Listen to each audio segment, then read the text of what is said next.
Good morning. Goedemorgen. How y'all are? Yeah? I'm feeling good too. Today, I am TK Mundok. Right now, whenever you're viewing this, I gotta let you know something. You're in the art studio. Yeah, that's right. You're here with me in my sanctuary, and I'm allowing this. I'm allowing you to come and watch how I think and therefore act on those thoughts and create. And what I fill my mind with so that I can share my mind, because that's really what we are now, isn't it? We're just a full collection of thoughts that we've observed, experienced, or have some type of emotional response to, right? And eventually we end up sharing it, even if we don't talk about it. It comes out in the way that we live, what we surround ourselves in, what we adorn ourselves in, and what we project out to others, whether we realize it or not. Thoughts have vibrations. And when you walk into a room, people feel those vibrations and you affect people. You do. You've experienced it. Somebody walks into the room and you're like, whoa, what happened? Either the air and energy gets sucked out into that in a negative fashion, or an energy comes into the room and all of a sudden everybody is blissful and excited. That's the better one to be. So, I made a promise that when I'm here, hey, good morning, TT. I'm glad you're here. Yeah, where are you coming from? Now, is that Tracy Randall? Oh, wow. I hope it is. I'm making a guess. I'm opening up my studio. I made a promise that when I'm here, I'm just opening up the window to this world. You dig? And you can be a fly on the wall. You could be interactive. I'm just removing the veil and letting everybody in to see where it's coming from. Oh, you have to believe we are magic. Sister, I miss ya. Welcome to my hermit hole that I've been living in. It's been great. I've been sharing this way and not out there where it's crazy. You dig? I've been taking care of the inner circle. But it's been wonderful. It's been wonderful. I've been creative, and I have been contacting and collaborating, but just minutely. You have a wonderful, magical day as well. It's what you're here for. One of the people that, thank you so much. One of the people that I invite into my life very regularly is no longer with us. He's left that human form that the world has come to know him in, but his lectures remain online. And this individual is Alan Watts. If you're not familiar who Alan Watts is, he's a British philosopher who studies, and he's kind of responsible for bringing Taoism and Buddhism to the United States and lecturing that about that. Tracy, you're back in North Hills. Okay. All right. You're settling down out there? Is that what I saw? You're looking to, is that where you're purchasing? Something like that? You're looking to put down a little magic roots, put up a magic flag in your fort. What as I was saying is that I'm going to be listening to an Alan Watts lecture this morning, and inviting you to do the same if you hang out, because I'm going to be going into my meditative state, if you will, and taking care of what I need to take care of in my life.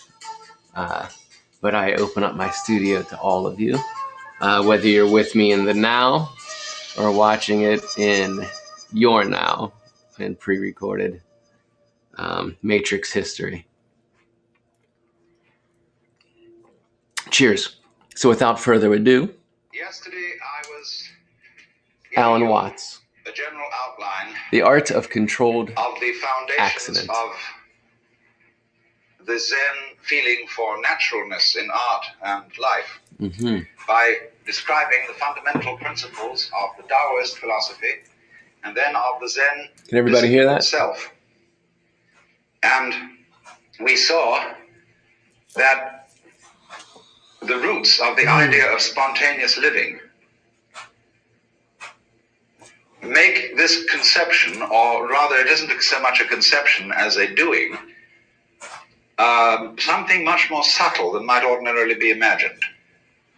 A lot of people think that the spontaneous or completely natural life as it's understood by these Far Eastern philosophers is to act according to whim. There was, for example, a great Zen monk who lived shortly after 1000 AD, who had a very peculiar way of painting. He had long hair, and he'd get very drunk on rice wine. Then he'd soak his hair in ink and slosh it all over the paper. Then he would do a Rorschach test on it and decide what kind of a landscape it actually was, and then put in the finishing touches. And suddenly, out of this apparent mess, a great landscape would be evoked. But the whole art of the thing lay in putting in the finishing touches. And also, there's a very curious thing. If a person who is untrained in painting makes a mess with a brush, St. George. It's liable to be just a mess. Thank you, St. George. Whereas if a person who has the feeling of painting in them for a long time, and they make a mess with a brush or just do anything, it looks interesting. And that's why if you try to making a mess, the best people in modern, abstract, non-objective painting, you find it's a very difficult thing to do. Because it's in the moment. It's in their moment. Because there is more to spontaneity than caprice and disorder. And I want to try and explain what that is. I mean, wouldn't it be great if we could live absolutely on the spur of the moment? Yes. Not make any particular plans, not feel that, well, you might make plans because you can make plans spontaneously, but not to worry about whether you had made the right decision, whether you were being good or bad, selfish or unselfish, and not to hesitate in anything, you see? Yes. In one of the great applications of Zen was to the art of fencing. And when you learn fencing, you see you have to learn to be spontaneous, because here of all places it is true that he who hesitates is lost. If you're engaged in combat, you see, and you stop to think what sort of a defense or attack you ought to make, the enemy's got you. So the way they teach people spontaneity in fencing is very interesting.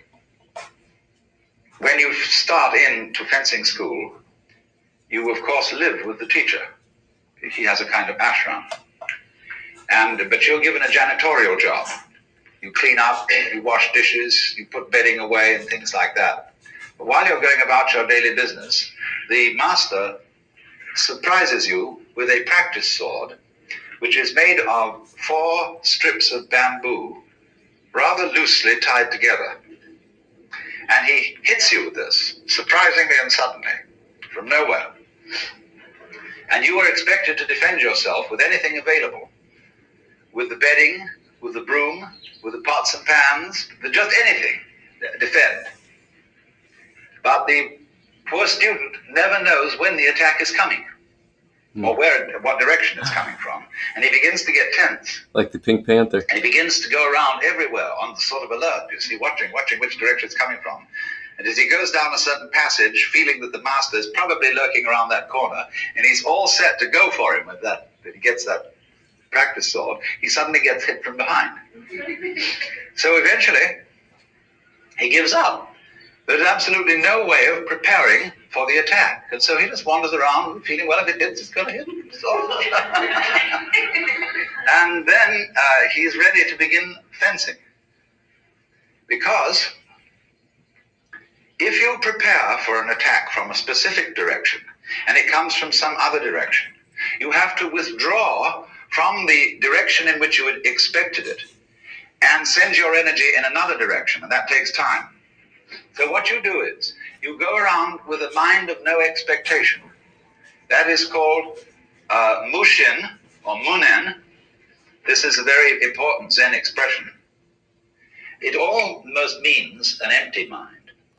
You could also call it no heart, because the character shin means both heart and mind, but it isn't quite the same as our word heartless, as we use it, and it isn't the same as the word mindless as we use it, meaning stupid. To be in the state of mushin is to have a mind like a mirror. And of this, the Taoist sage Zhuangzi said, the perfect man employs his mind as a mirror. It grasps nothing, it refuses nothing, it receives but does not keep. And when anything comes in front of the mirror, it reflects it instantly. The mirror doesn't wait to reflect it. They also say, when the moon rises, all bodies of water instantly reflect the moon. I mean, they don't bother with physics about the speed of light or anything like that. It's irrelevant. Or they say when you clap your hands, the sound issues immediately. It doesn't stop to consider whether it will issue. And so sparks from the flint, when it's struck, they issue instantly. But to do this, you can't try to be quick. See, if a Zen master corners you with a funny situation, and he puts you in a quandary, expecting spontaneous action from you, don't try to hurry. I've watched Suzuki wait a whole minute before answering, but he doesn't hesitate. He's not at all embarrassed by this wait. And he can answer with silence just as well as with a formal response. The point is, do something. Do something. When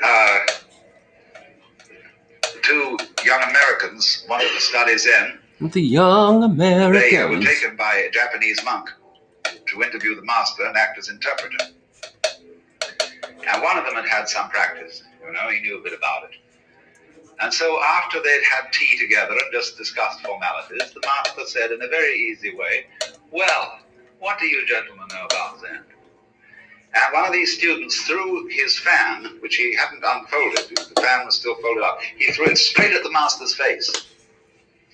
The master slightly moved to one side, and the fan went right through the paper wall. And the master laughed like a child. That's the sort of game they get in. Once a master was going around through the forest with a group of students, and he picked up a tree branch. This is one might pick up a tree branch. And suddenly he turned to one of his students and said, what is it? And he hesitated, so he hit it with a branch. And so another student was there, and he turned to him quickly. He said, what is it? He said, give it to me, I want to see it. I'll tell you. So the master tossed the branch to him, and he took it and hit the master. Well. Now, you may think all this is kind of rough stuff. But let me give you another story, which is on a rather different level. A certain Zen priest was having dinner at a big party, and the party was being served by a geisha girl who was so elegant and so skillful in serving that he suspected she might have had some Zen training. And so he decided to try her out. And he nodded to her, and she immediately came to his place and sat down in front of his little low table. See, everybody would be seated, probably in front of low tables all around a room, and the geisha servants and people move up and down in the middle. And so she came down and sat down in front of him and bowed. And he said, "I would like to give you a present." And she said, "I would be most honored." Now, on the table, there are hibachi, which are little braziers with hot charcoal in. And you move the charcoal around with iron chopsticks.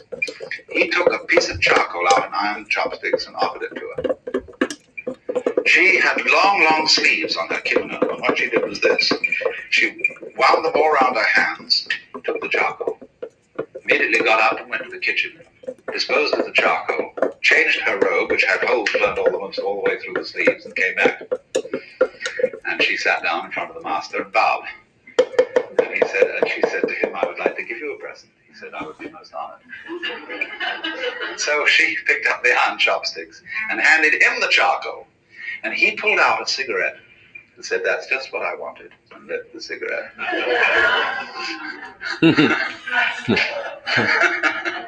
Now, here's a lesson. What you gonna do? The master's spontaneity and being ready for that situation was the kind of quick thinking that a good comedian has. Yes, yes. Who, in a completely unprepared way, can make all sorts of jokes and turn any situation into a jest of some kind. There are all sorts of people who do that. People who are experts in kind of like Dorothy Parker. Yes. In that sort of repartee. Ballad of Dorothy Parker. A very fundamental way and to a very high degree.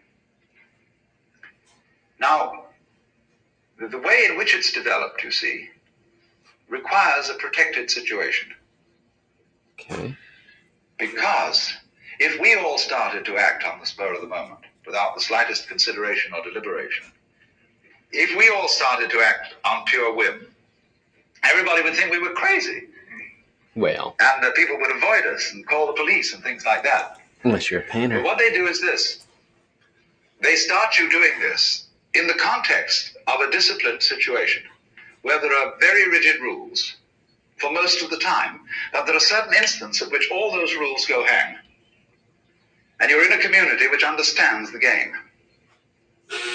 Because the point is this, when you start acting spontaneously, yes, you're not used to doing it, and therefore your responses are unintelligent and inappropriate. But when you become used to doing this, and when it becomes second nature to you to act in the state of mushin, with no mind or no deliberation, then your behavior has matured, and you find that you're accustomed to respond quite appropriately. So, what he's saying is the act of mushin comes through in the abstract expressionists, were made themselves masters of this, again being in the now, in the moment of the creative self, and the higher self. Jazz musicians, the greatest jazz musicians, that's what they do as well. The language is sloppy at first, but eventually you learn to be in the moment, and at the same time be in every moment of possibilities, and you're able to subconsciously, consciously grab which moment, which now suits perfectly. And it's an art form to have options, yet be completely on time in the now. This is improvisation. It looks To the untrained eye, it seems seamless. But to those who have trained themselves, you have a myriad of possibilities, all these multiverses of different options that reality can take, different brushstrokes that can be made, different notes that can be hit. But because the individual has put themselves in that situation so many times, they're ready for the correct one. They see the possibilities and they know that this one is going to get them the furthest. Woo, woo. Into the best possible reality, not just for themselves, but for all of the selves that they are meant to be, to connect to the higher self, and for history of the moment. This is awesome. Love you, Alan Watts. Thanks for listening, everybody. Thanks for hanging out in the studio with me. The Zen master did in lighting his cigarette from the charcoal. So also in learning the art of swordsmanship, when he has given up defending himself, preparing his mind for attack, then he's got a mirror mind. This is also likened to a vessel of water, like a wooden barrel. When you make a hole in the barrel, the water instantly flows out of the hole, because the water is always available to come out. It doesn't have to choose. And so you could also say that Mushin is what Krishnamurti calls choicelessness. Krishnamurti. And because you see, choice in this sense is not quite the same thing as decision. Choice means dithering. Uh-huh. You know, there are some people who, before they start to write something down, they wiggle their pens a little.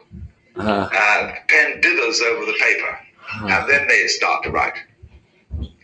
And so in the same way, a lot of people constantly in the life situation, they dither, because that dithering is anxiety.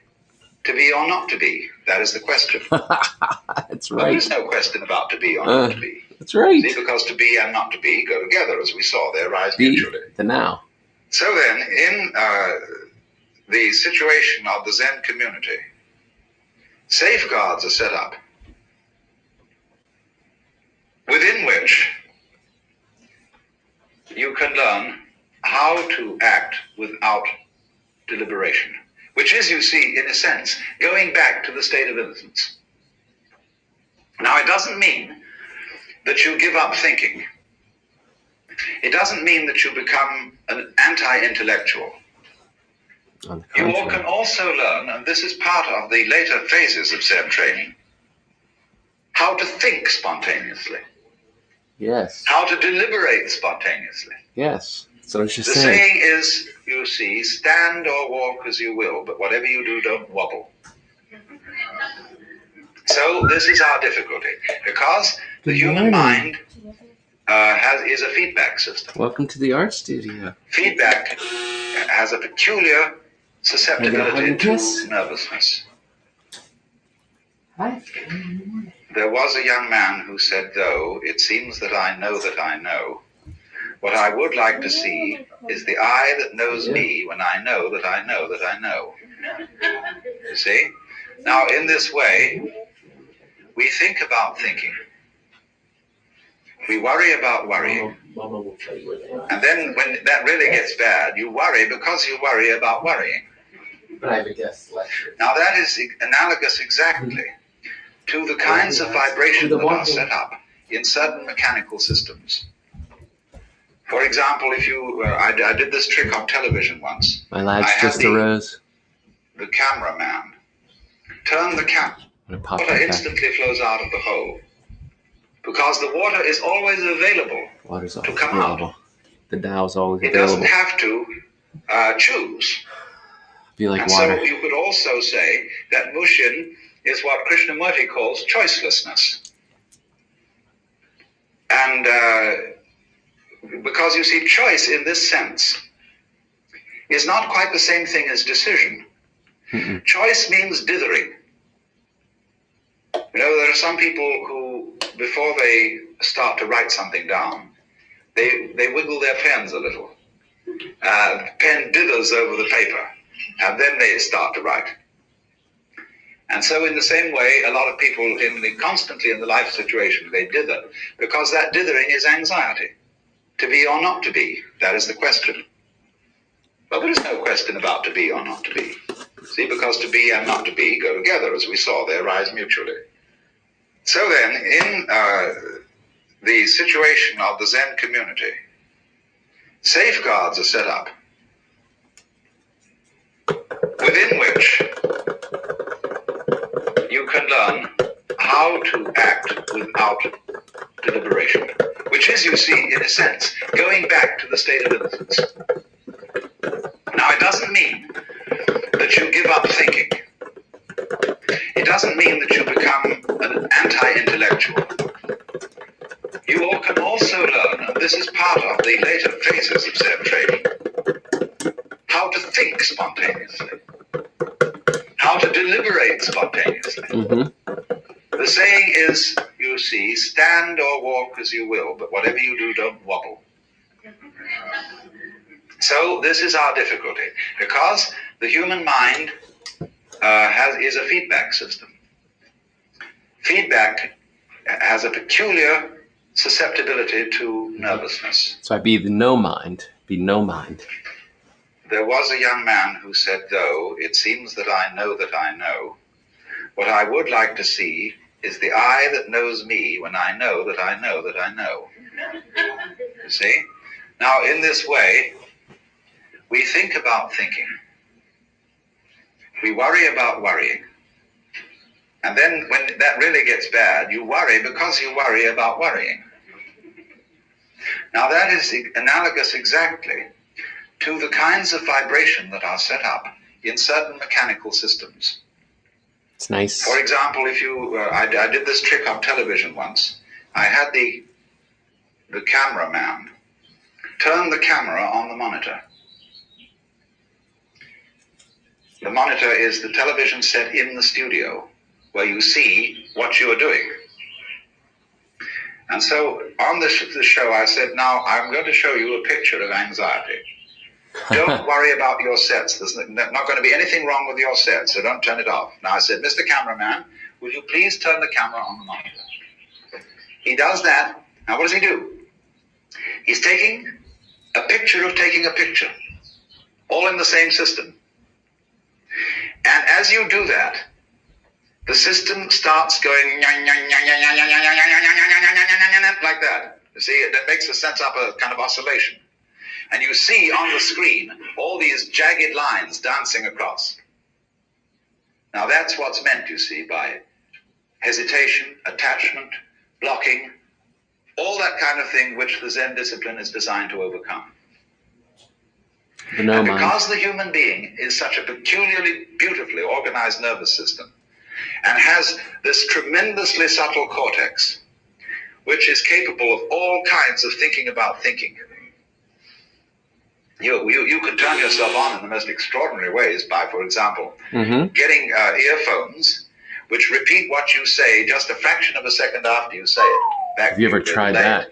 And you can get an oscilloscope tied up with your own heartbeats and get feedback through in this way so that you suddenly begin to see yourself behaving, and it completely balls you up because you wait for yourself to go on, but then you realize it's you doing it, but you can't wait on your heartbeat, you can't wait on what you say. And you get this sensation of going faster and faster and faster and faster until you just have to close the whole thing off. You'll go crazy. Go crazy. So that's what we're doing. And our civilization and our social institutions reflect this in hundreds of ways. And this would be true of any civilization, because all civilization is based on the development of consciousness and feedback, that is to say, Feedback. the property of self-control, of being self-conscious, looking at what you've done, and then being able to criticize it and correct it. But For who the others. criticizes? Is That's the critic reliable? When you criticize yourself, who will criticize the critic? Where's that information coming from? You see? Or to put it in the other way, quis custodiae ipsos custodies. Who will guard the guards themselves? Who will watch the watchmen? Loud noises. This is a technique called force drying.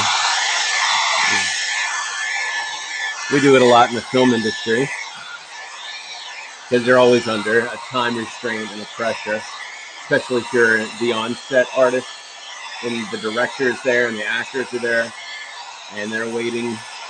Yeah, the design, that director sees something on the set that needs changing because the camera can't deal with it. So he tells the art director to tell the on-set artist to rush in there while the cameras are holding and add a little something, little movie magic paint on it. But then it has to be dry so that the actors, the talent, the actor talent, can interact with it without getting on their skin or their clothing, because then wardrobe's going to be mad at you. So, enter the hair dryer, the power of force drying paint.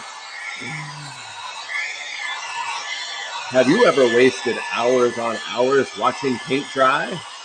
Well, now, there's a better way. The Force Dryer 5000. Now you can watch paint dry in a fraction of the time. Ting!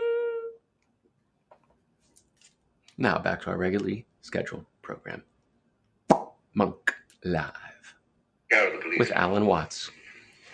Who will govern the president? Who will govern the president? And that is the big problem. Hear, hear. And when we get tied up in that problem, the Chinese got tied up in it because they were simply a very high order of civilization. So did the Japanese. There has to be a break. Somebody has to start throwing things. Otherwise, everybody will go insane. So, Zen functions in that culture as a way of liberation from the tangle of being too civilized. Now, you see, in Japanese culture, people are tremendously concerned with propriety, with good manners, and with keeping up with the Joneses. One of the funniest things in the world is to watch Japanese people having a bowing contest. Which is a very frequent thing when friends meet or take leave. They go, and they bow and they bow and they respond. It goes back and forth and see who gets the last one in because I'm more polite than you. And the worries about when somebody comes, you visit a family, you always bring a gift. And they start worrying, is this gift suitable? What is it? Anything as good as the gift they last gave us? And is it right for the occasion? Have we thought about it enough? Is there some symbolism in this gift that connects with this person's name or their birthday or something like that? And we think about these things eternally. Permanently. And thus they cultivate it in the ordinary culture, has a great deal of social nervousness in it. People giggle. You often see girls who giggle and cover their mouths to say, I'm not really giggling. All sorts of funny things happen because of this immense social awareness and nervousness. Social. Now, Zen breaks that up. Only it does it in a way that has high artistry to it.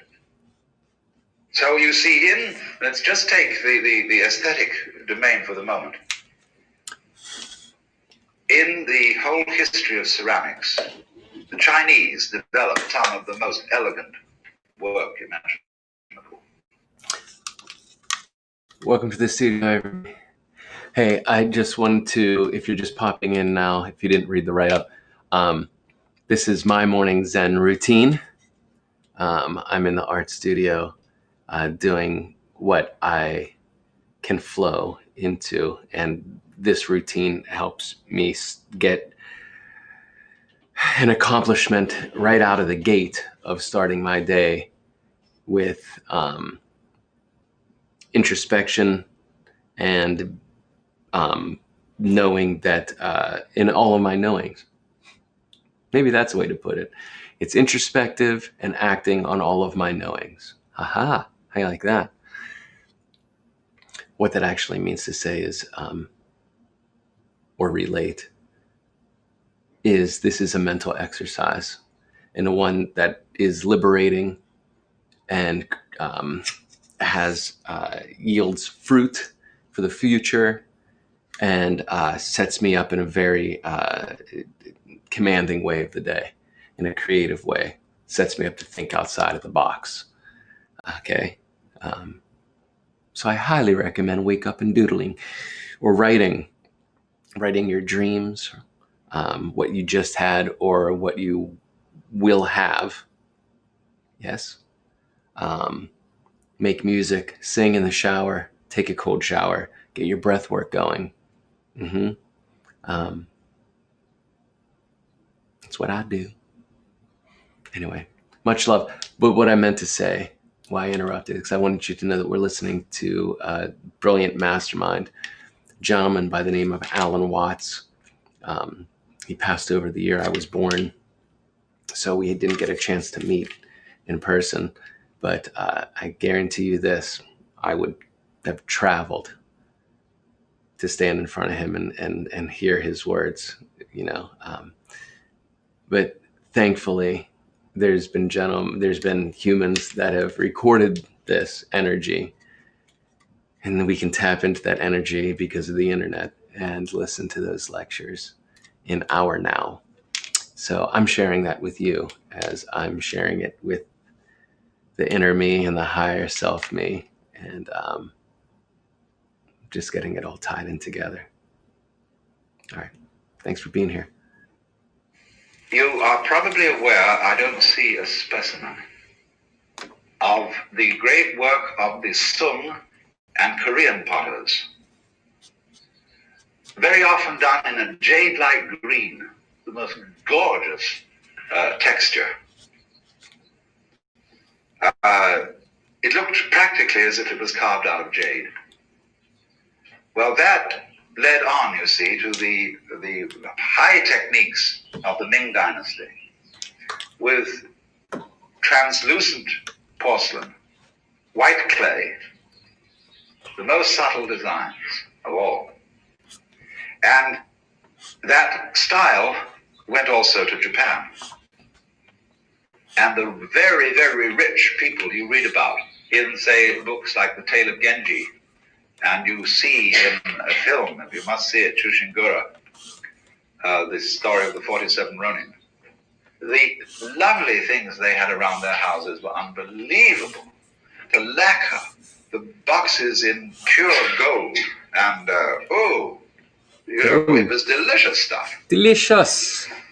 But then, it was just like having too much eclairs and ice cream and filet mignon and cooked a la carême, that French cook who made everything look like an oriental palace. And Alan Watts, everybody. Now what happened? The people who practiced Zen suddenly got an eye for the beauty of the ordinary. There were two reasons for this. One was that they became fascinated with what happened spontaneously, what pattern a brush would make when handled roughly and the hairlines were shown. Mm-hmm.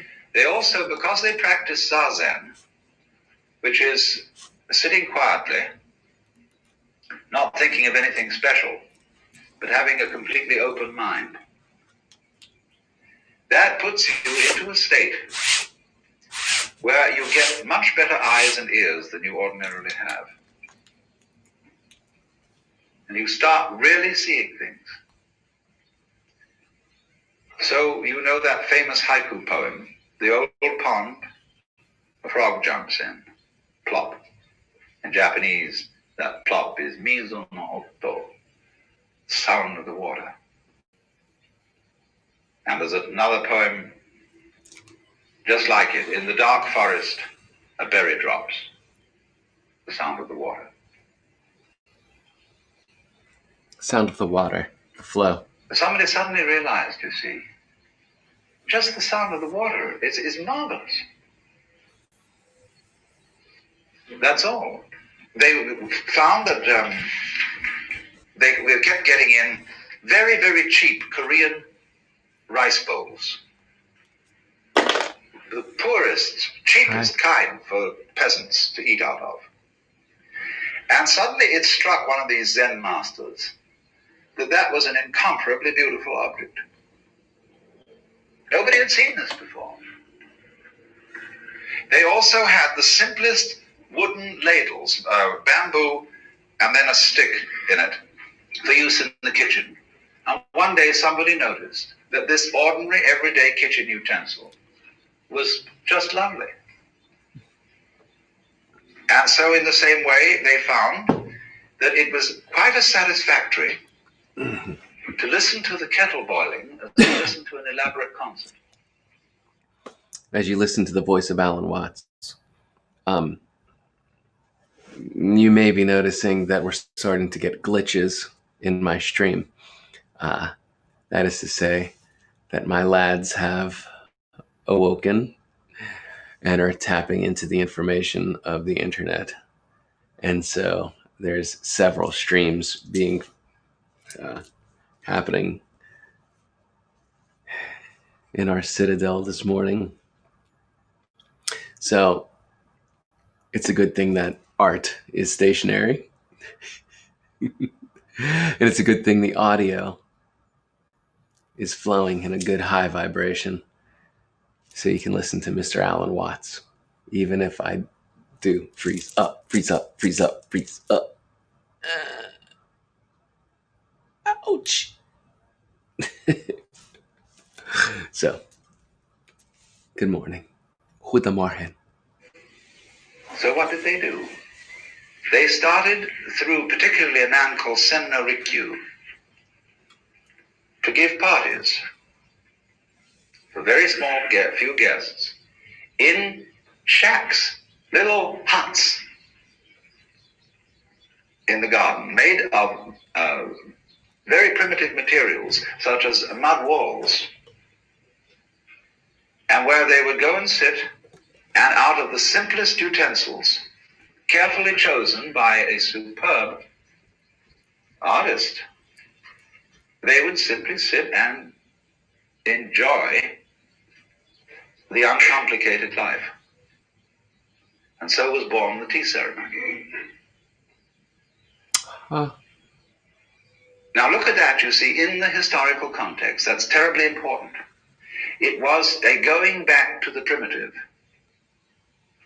after people were sick of too much civilization.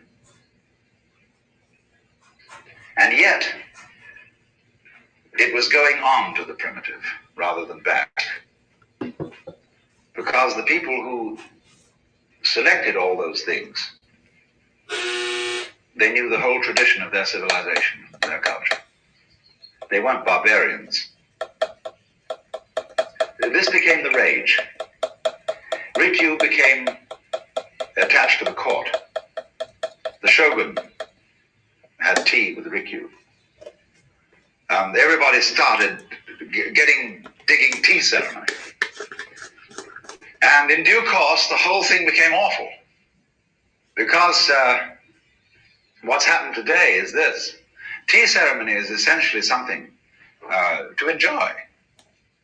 And there are a few men left who know how to serve tea ceremony. And it's an extremely congenial, quiet get-together with easy conversation, simple and unostentatious manners, and really lovely things to look at.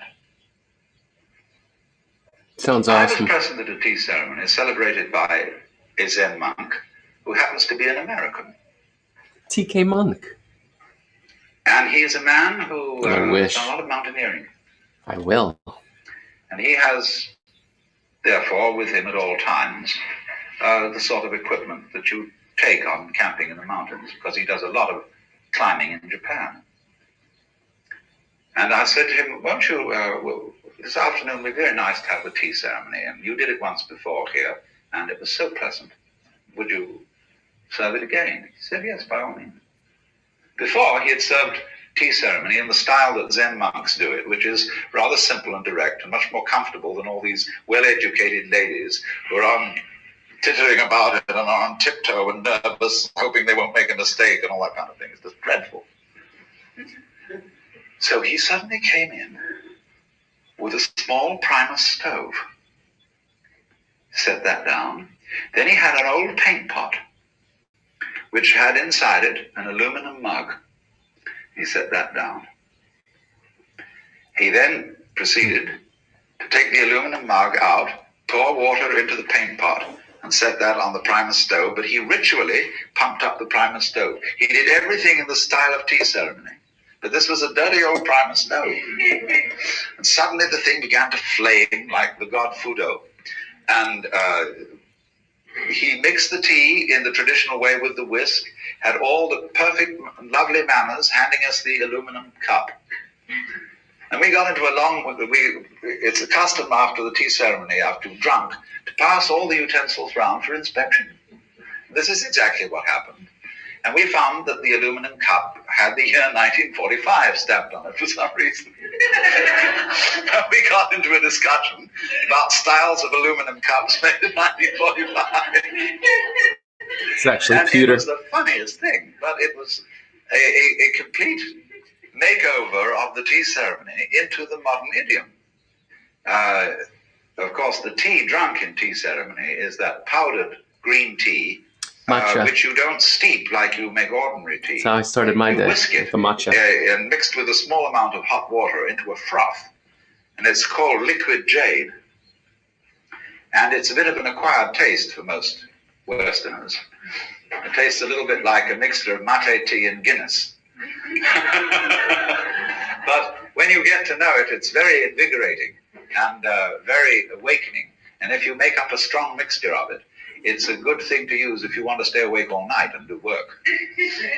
And so you see, it's the legend was that Zen monks started this interest in tea because they needed it to stay awake during their practice of meditation. And it's said that Bodhidharma is always drawn with eyes that are wide open. Mm-hmm. Why? Because he hasn't got any eyelids. Ooh. Once when he was meditating, he fell asleep. And he was furious and cut his eyelids off. And as they dropped on the ground, up came the first tea plants. That's why they have leaves shaped like eyelids. And are to be drunk ever thereafter for staying awake. So the plant of Buddhism, the tea is the Buddhist drink, just like wine is the Christian drink. Coffee is the Islamic drink, and milk the Hindu drink. Fascinating. Every religion has its drink. Fascinating. So then around this kind of appreciation, born of stillness and the delight in seeing how nature takes its course, came the entire cult of Zen art with its special kind of primitivity, its special ceramics, its special calligraphic styles, and its special gardens, which are the controlled accident. The controlled accident. Now you see, this is a water jar. They like to leave the bottom unglazed. You can really see that it's clay that way. But look, you see how the glaze has been allowed to run. It's that we would call not neat at all. And you watch somebody make one of these. And I have watched a man just pick up the plate, and as he applies the design of the glaze, he just goes whoosh with a brush and lets it drop on, and it's done. There's another man who glazes by wood smoke, and in his kiln he may put about 1,100 pieces, and he wraps them in straw. And wherever the straw touches, it leaves a splash of orange color I have to against force the dry purple again. background. So I'm going to pause you see the Alan, straw, and we'll get back to him in a moment. But I have to force dry because I want to come back in with some Posca water-based markers.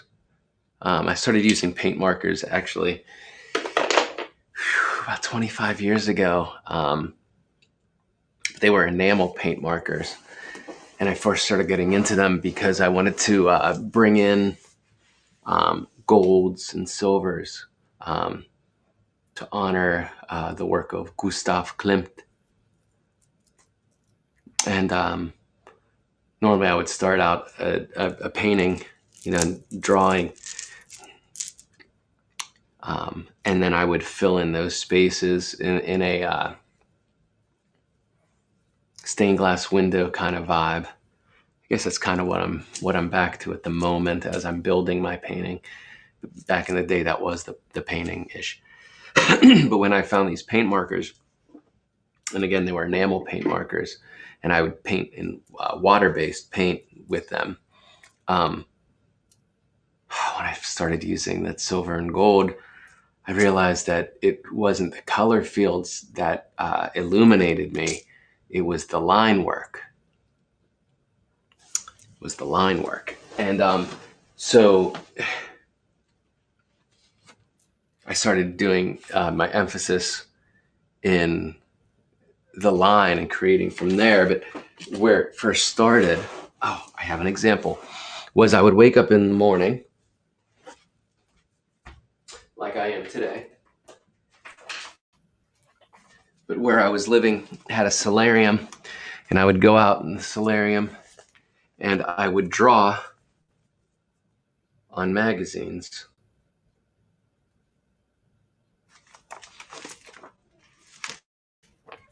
See if I can find something hidden in here. Hey, David Bowie. Yes. This is what I would do. This is how I would wake up my mind back in the day. And this is how my style first started being birthed, was drawing on magazines.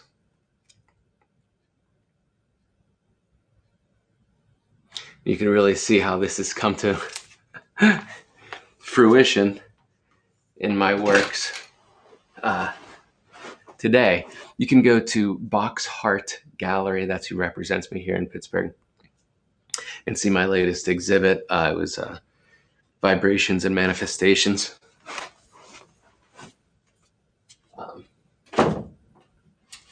You can see, I'll bring something over to you.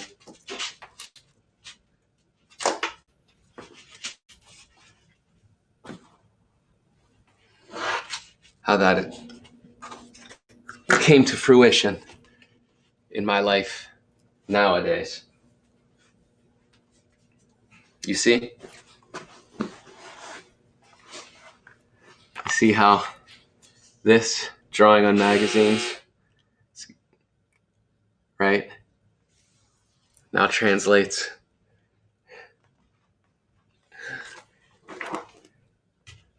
to my work today. It's all connected. It's all very connected. You see?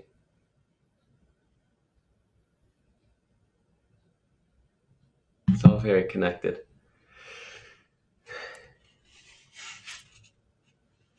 And so, today's no different.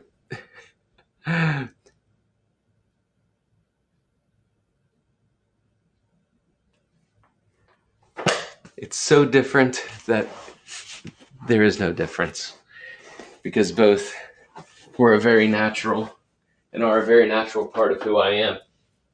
I am the I am. And it's what Alan Watts is speaking about.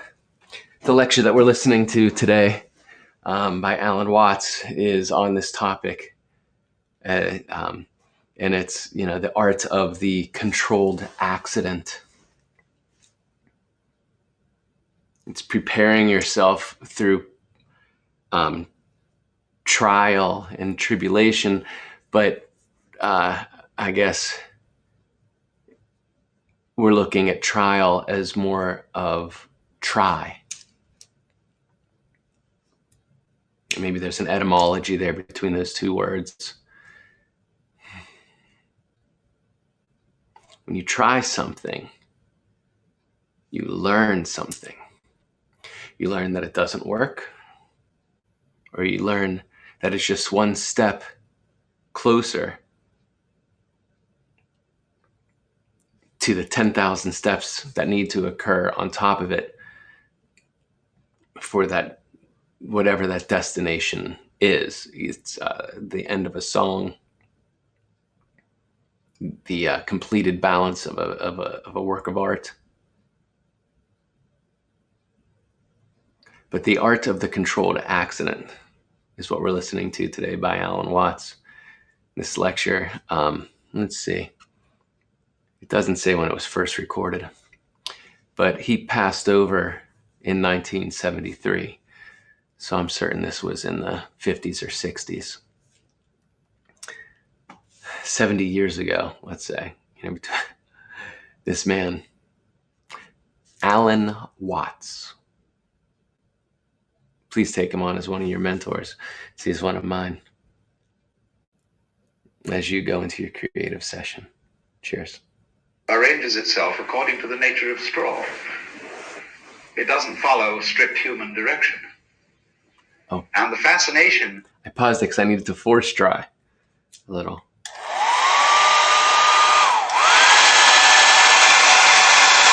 There's some really nice strips that are happening. And I like the length of them right now in time, and I want to freeze that moment. So I apologize for the noise, but it's just necessary, baby.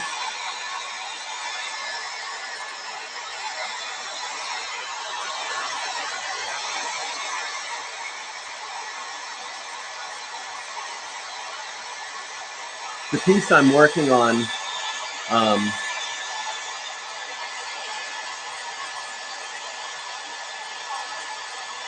the image came to me,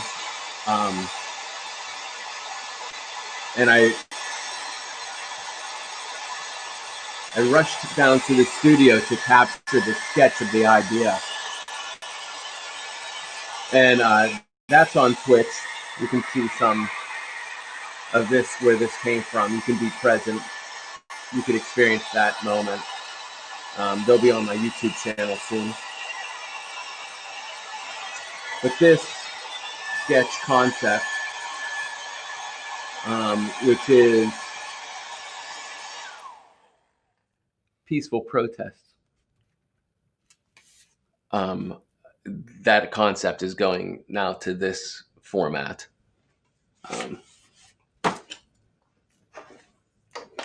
Whereas very often my work is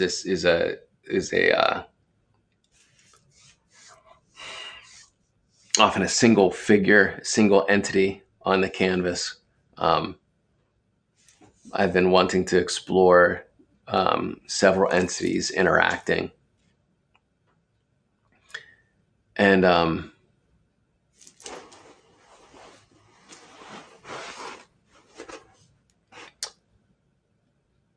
I also have been wanting to interact with,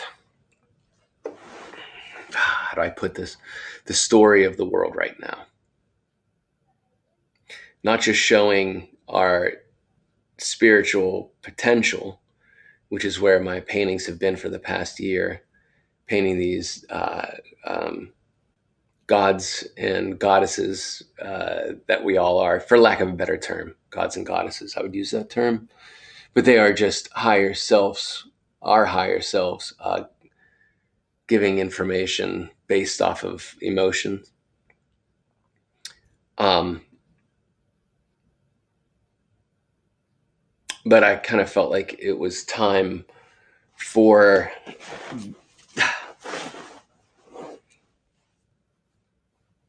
to show the higher self standing up for itself. I think that when people march together, they're doing it for a higher cause, what people refer to as a higher cause. The hive mind of rising together to speak the individual's mind and the individual that is not alone. The realization that there's a oneness to a thought and there's a oneness to an emotion. And when enough people have that courage to stand together and march together, God, it's a beautiful thing. You don't always have to agree with it, but there's something that you have to respect. The action. And then you need to stop and listen to the point of their action in a non-judging fashion. So you can just study it for its is and what it needs to say to society. Again, it's not about agreeing or disagreeing. It's about acknowledging in an equal fashion. And hopefully the end result on both sides, those that are marching and those that are witnessing, will be elevated in some fashion through this interaction, this gift of action.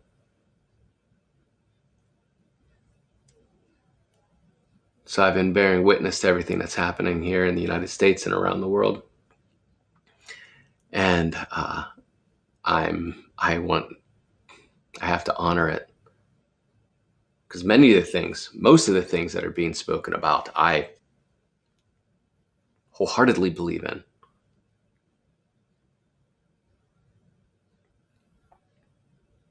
I feel them to be just.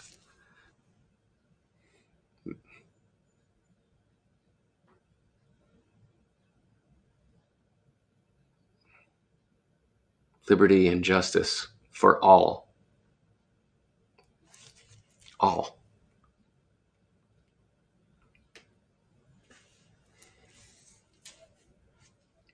Simple. Protect and serve. How may I be of service?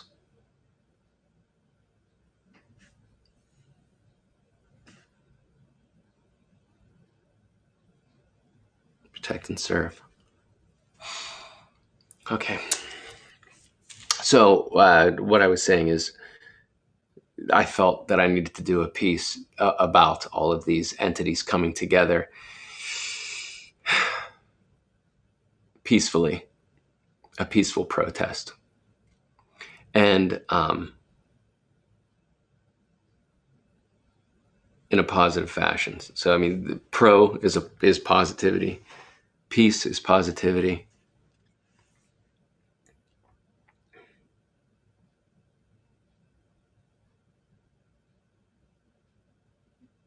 But I'm also allowing this to go where it needs to go, which is actually, I think, the point of most of these protests, or these, I don't know if I love the word protest, but these gatherings,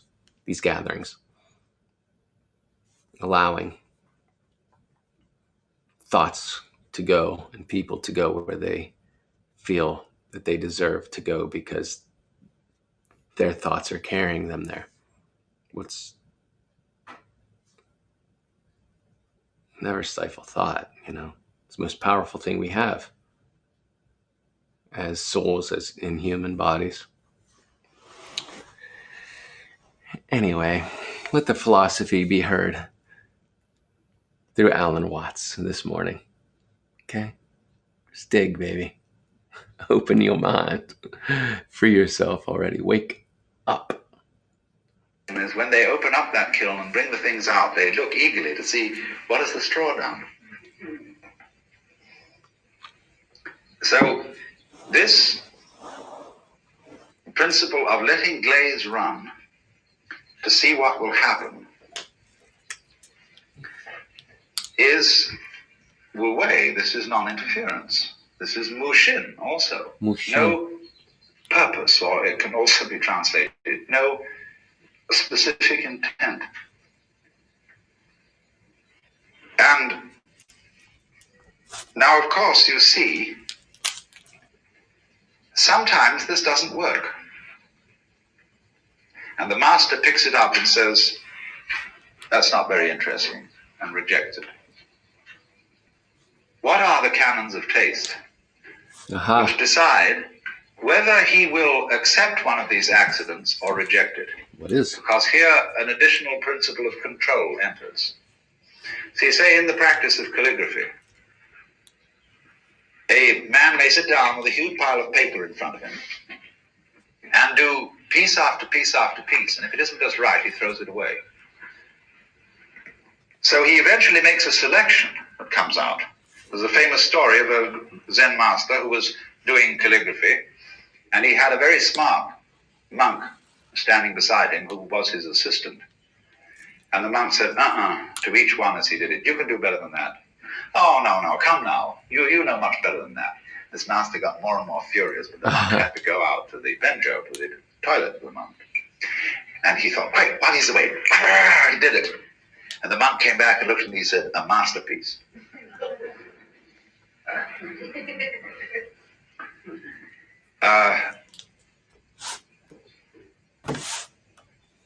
So this element of selection, you see. Now, what determines this?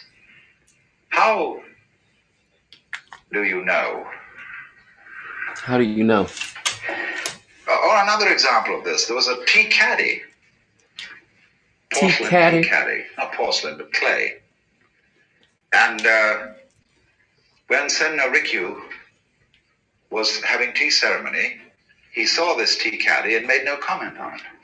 And the owner was so disappointed that he smashed it.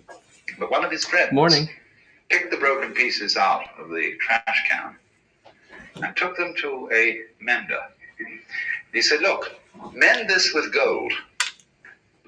And he put therefore gold cement and put this caddy back together, and so it had all over its surface spidery lines of gold. And when Rikyu saw that, he was just enchanted. Rikyu. And it became one of the most valuable tea caddies in the Japanese collections. Spidery lines of gold following just the apparently chance marks of a smash. There was a competition at the Art Institute in the University of Chicago in which it was a sculpture class, and the competition was that each student was given a cubic foot of plaster of Paris. And they said, now do something with it. Well, the prize was won by a woman who looked at this cube and said, it has no character. It doesn't want to be anything. So she flung it on the floor and smashed it all up. I mean, she made dents in it and banged off the corners and put cracks in it and things. Then she looked at it again. She said, now I know what it wants to be.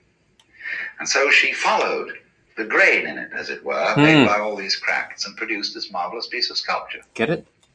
You have in this area a very ingenious sculptor by the name of Donald Hord, who is a master at following the grain in wood and actually making the grain. The grain seems to suggest to him the muscles and the flow of the kind of body that he's making.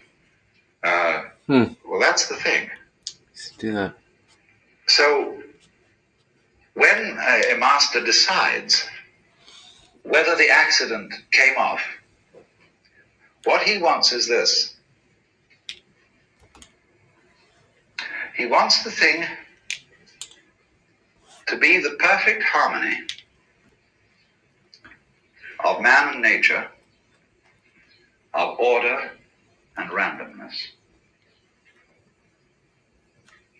Now, this is a curious thing in the human mind. When we play games, We get most fascination out of those games which satisfactorily combine skill and chance. Games like bridge, poker, have a sort of admirable combination of these two elements.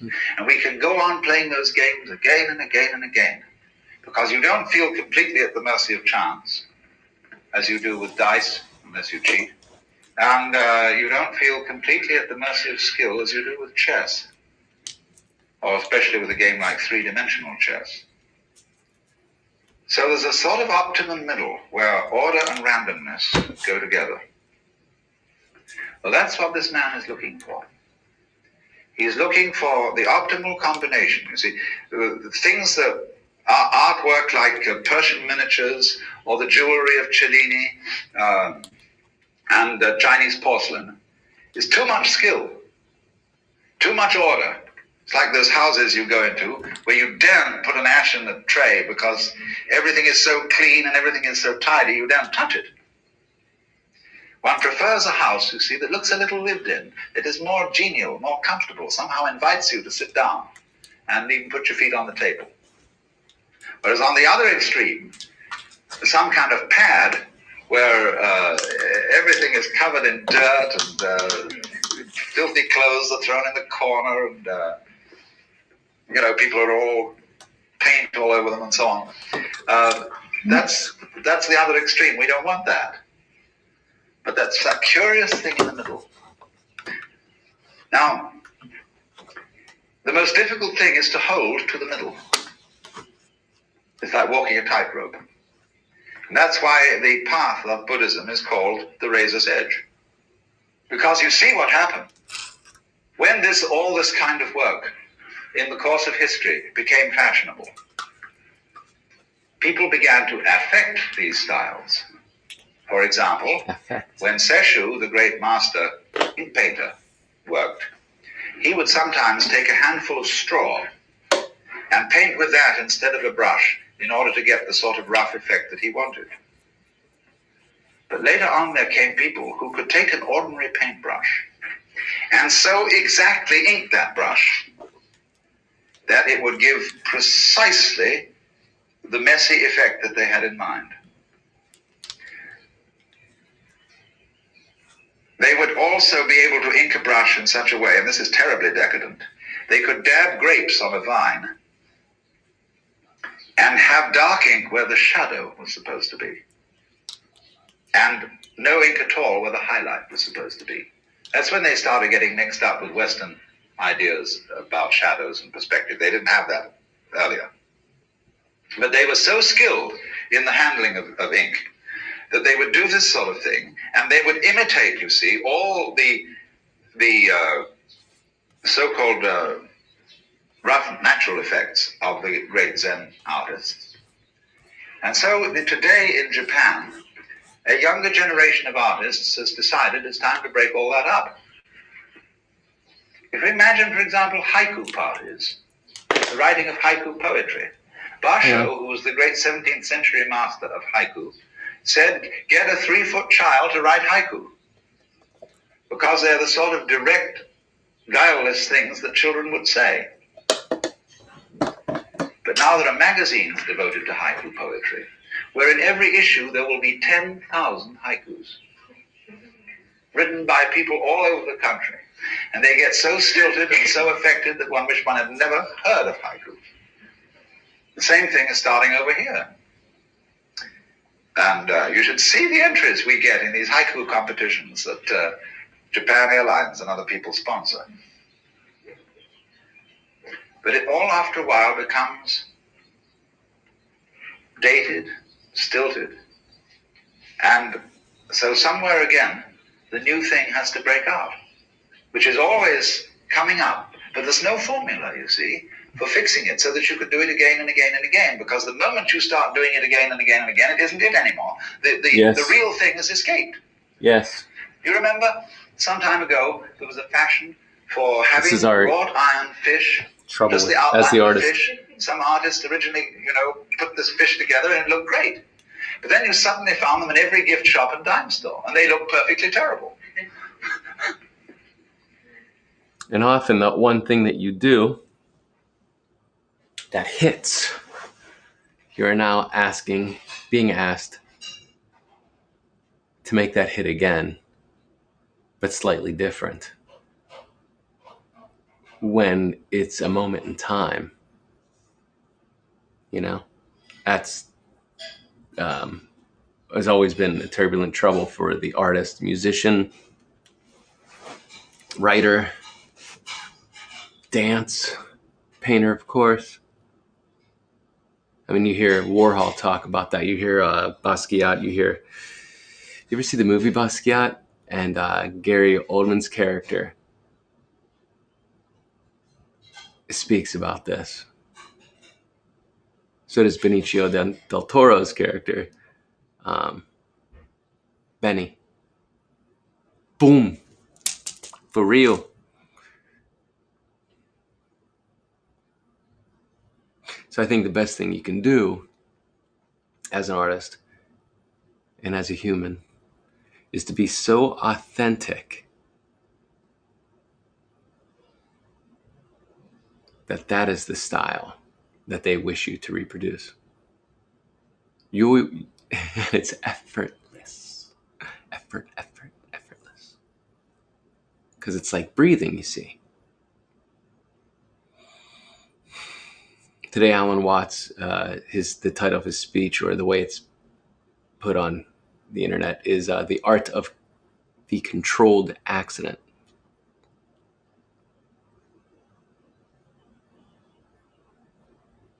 So you're so in the now, but you are so prepared for the now. It's all of these accidents, what look to seem to be accidents, that fit a perfect whole with all of its imperfections. There's an end result that is worth holding on to for all time. It's enlightening. It just becomes a part of who you are, a part of who society is, if they become exposed to that perfect imperfection that just continues like breathing. It's jazz. I keep saying this. It's jazz. It's the blues. It's improv. It's the improv of those art forms.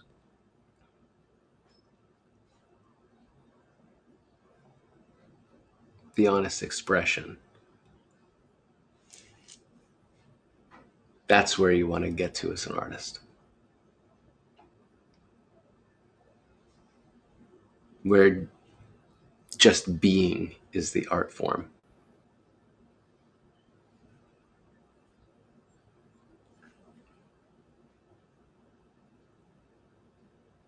It's what every human is designed for. And society makes them forget.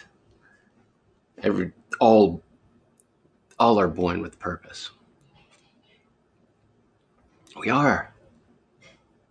It's remembering that purpose is the trick, the wake up, so to say. To awake from the Maya and arise as the self that is connected to source, your higher self. And this is what I'm speaking of in my work. They become analogies, allegories. Today, this piece that came to me the other day, that it's now going to canvas. The sketch, you can join me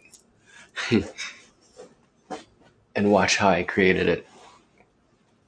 But it was, this is the intent of the higher selves in a peaceful protest against the low guard, those that are so rigid and they can't see that they're living in the shadow self. And it's just a blatant confrontation, if you will, of knowing. So, but I'm going through the nice formula aspect of building everything up, and it's going to get loose again And then it gets controlled and loose, control, loose, control, loose, control, loose. This is the art of the controlled accident, you know, as Alan Watts is speaking of this morning.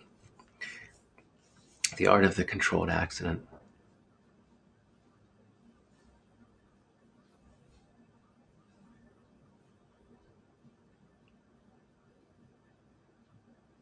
Let's listen to Alan. So this is the mysterious thing. Well, not only in the arts, but in lifestyles, in everything. Yes, she's saying this. When you start saying, what is the technique for getting this thing? And people say, well, this is it. It's gone. Yes, the Same Tao that could be, the Tao that could be named is not the Tao. The moment you start teaching something, what question are you asking? How could we, is there some method whereby in our schools we could produce from the music department, every graduation ceremony, 3 musicians of the stature of Bach or Mozart? Now, if we knew how to do that, that knowledge would prevent us from being surprised by the work of these people. Yes, yes. Because we would know how it's done. Yes, we would know the end. And when you know how something is done, it doesn't surprise you. Surprise me. That's what I want to see in art. That's why there's a Zen poem that says, And if music. you ask where the flowers come from, even the god of spring doesn't know. Certainly the god of spring would be supposed to know where the flowers come from. But the truth of the matter is he doesn't. And so in the same way, if you ask the Lord God, how do you create the universe? He said, I have no special method.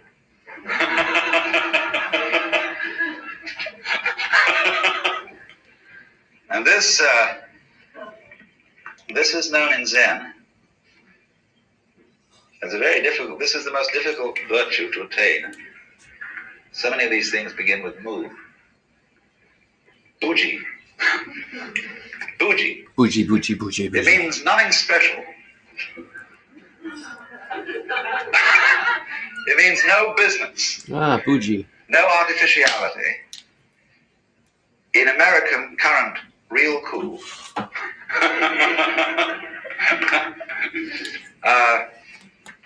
The birth of the cool. Buji is where something doesn't stand out like a sore thumb. But it is absolutely different from being modest. A buji person may be immodest in the sense that if he knows he can do something well, he just says he can. Yes, He doesn't yes. go all sorts of blushing violet techniques. Buji, you see, is this mysterious quality of nothing special, no special method. Because if there is, let me repeat, if we do know the method and we know it infallibly, What's the it point? ceases to be interesting. There are no surprises left. Surprise me. And the moment the element of surprise has gone, the zest of life has gone. Yes, That, you yes. see, is why it's very difficult to teach Zen to yourself. Because you can't easily surprise yourself. The essence, you see, of this kind of spontaneity is response to a surprise. So the master, you don't know what he's going to do, and he surprises you. It's like trying to cure hiccups. Very difficult to cure yourself, because when you pat yourself on the back, you know when you're going to do it. So you're all ready for it. When somebody else comes up and slams you on the back, then that's a surprise, and what you needed was a surprise. Or it's like jokes. What makes you laugh about a joke is the element of surprise in it. That's why jokes aren't funny after they've been explained. So in the same way, all these Zen stories, if explained, have no effect. They're intended to produce what I would call metaphysical laughter. But this has to be a surprise. And so as to be surprised,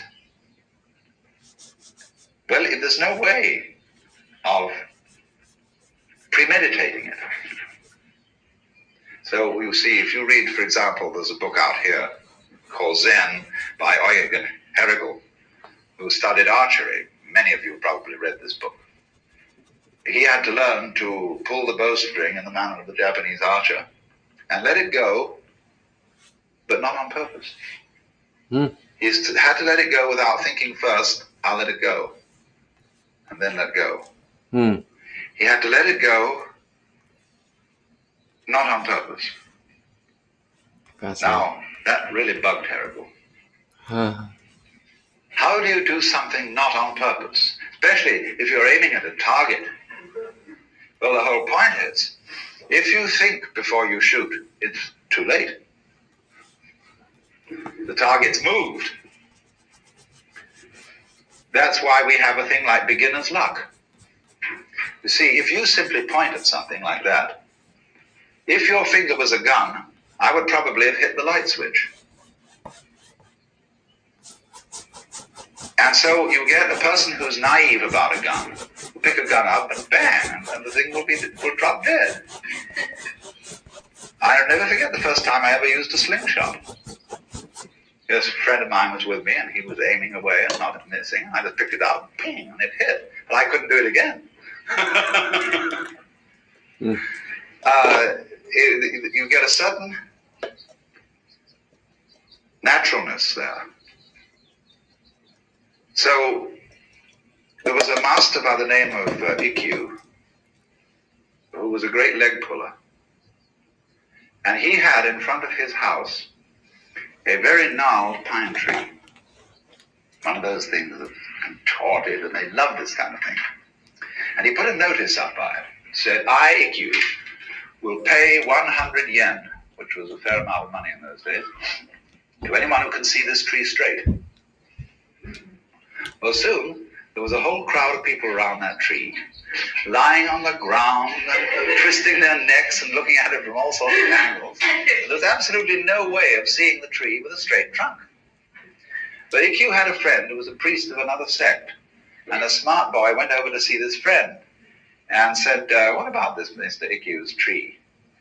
Oh, said the other priest, it's perfectly simple. He said, you go and tell him the answer to seeing the tree straight is to look straight at it. So this man went over to Ikkyu and said, I claim the reward. He said, you look straight at it. And Ikkyu looked at him in a funny way and said, he forked out the 100 yen and gave it to him. He said, I think you've been talking to Rosen down the street.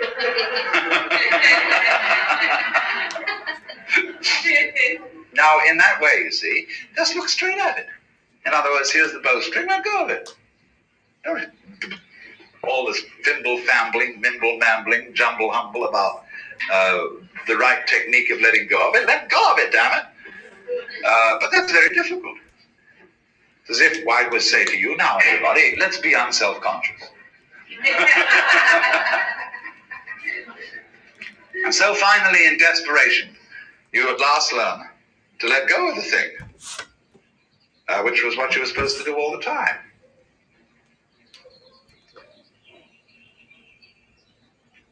And then the one is as again as a child. This is original innocence. So this is the meaning of the person who was asked, what do you do here in this Zen institution?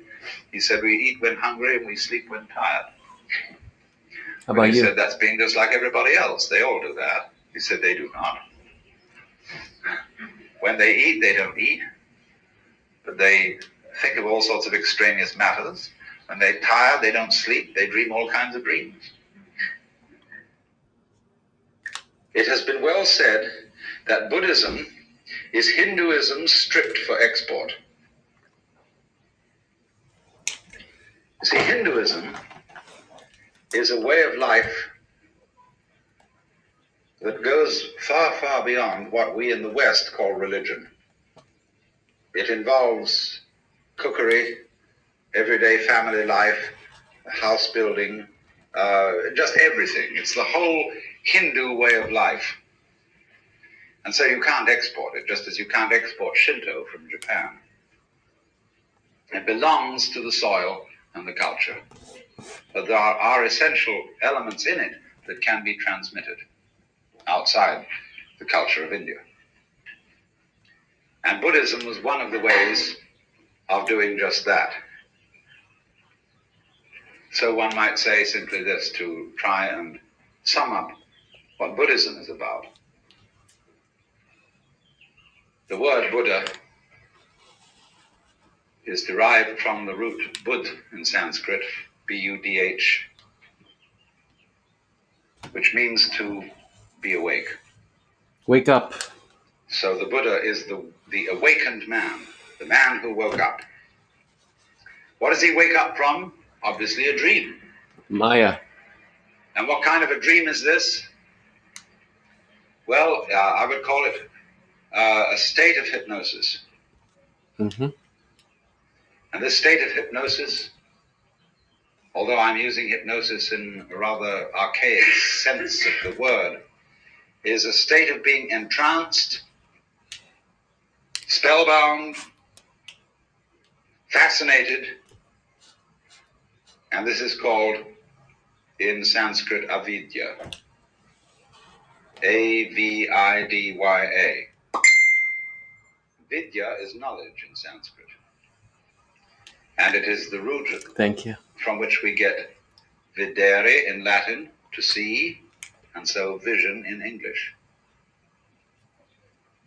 So putting the A in front of it means non. Avidya, not seeing. Ignorance, ignorance. Where you see but you ignore everything that you're not looking at. When you put the beak of a chicken on a white chalk line, and the chicken is fascinated with that and can't get away from the chalk line, that's avidya. So in the same way, our beaks were put on a chalk line when we were hypnotized into the notion of attending to life by conscious attention alone, by the spotlight to the exclusion of the floodlight.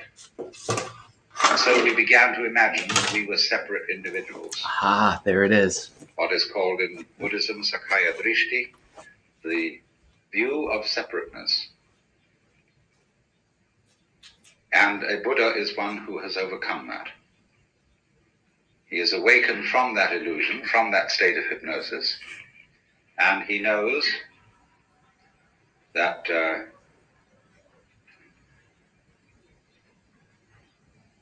well, I can't put what he knows in any positive terms. This is the special thing about Buddhism. Everything in Buddhism sounds negative. Let's put it this way. Let's suppose you engage yourself in a relationship with the Buddha, or with one. I mean, there are hundreds of Buddhas. The one we call Gautama is just the historical Buddha that everybody knows about. But one Buddha leads to another, because as a result of his relationships with people, he turns them into Buddhas too, awakened people. Now you meet one of these people, and he's going to give you a rough time. But one of the Buddhas running around these days is Krishnamurti. Yes. And Krishnamurti We'll be listening to him soon at the studio. Destroys everybody's religion. Why do you believe this? Why are you hanging on to that? Why do you want to insist that this idea is so? See? And he shows you that all your fixed formulations, all the ideas to which you cling, are spurious. And then you suddenly get into a kind of vertigo, dizziness, that you feel suddenly that you're no longer standing on the firm ground, but that the universe has suddenly turned into water, or worse, air, or worse still, empty space. There's nothing to hold on to. Now you see, there's nothing to hold on to. When one discusses religion with people, they say, well, I need a religion because I need something to hold on to. Well, that's the way not to use a religion. Because if you use religion as something to hold on to, your religion is an expression of unfaith. Faith is where you let go, not where you hold on. Yes. When the cat falls off the tree, the cat relaxes, you see. And so the cat lands with a soft thud and doesn't get hurt because the cat has faith. But if the cat in midair were suddenly to grab itself with all 4 feet and tighten up, see, it'd be hurt. And that's what people do when they say, Rock of Ages is cleft for me, let me hide myself in thee. They want something to hold on to, you see? Yes, conservatism. conservatism. And that is unfaith. So the method of Buddhism, it's called the Dharma, doesn't mean the law, it means the method. The method is to knock the stuffing out of you, to take away everything to which you cling, to cleanse you completely of all beliefs, all ideas, all concepts of what life is about, so that you are completely let go. So Buddhism has no doctrines at all that you have to believe in. I don't care what background you come from, whether you're a Roman Catholic or at one extreme or a logical positivist at the other. Both are clinging to something, you see? Both are clinging to something. And so the method of Buddhism is to knock out the underpinnings and say, well, not only do we not believe in anything, we don't even believe in not believing in anything. You know, you crawl into a hole and pull the hole in after you. But in this case, you do the exact opposite of that. That's a defensive move, to crawl into a hole. In this way, you crawl into great space and then pull the space out after you. And to go through. I was talking about that yesterday when I was streaming by listening to Terence McKenna. And he was talking about the role of the artist is the modern day shaman.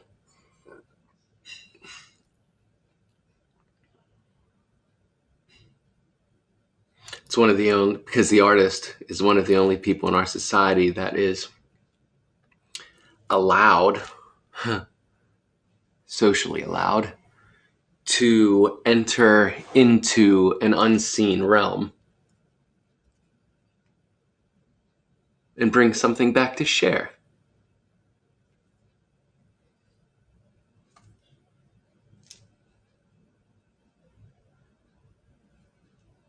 To tap into the controlled accident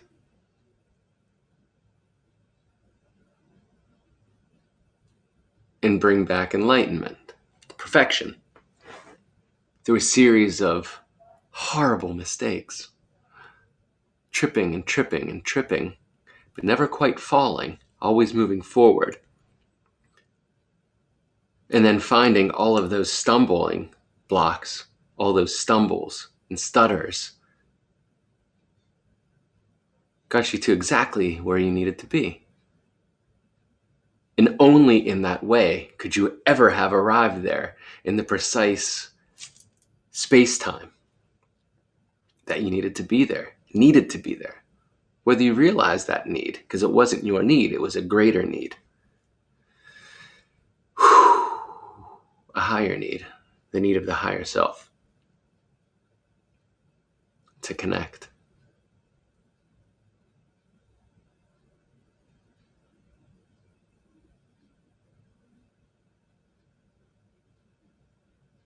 Wow.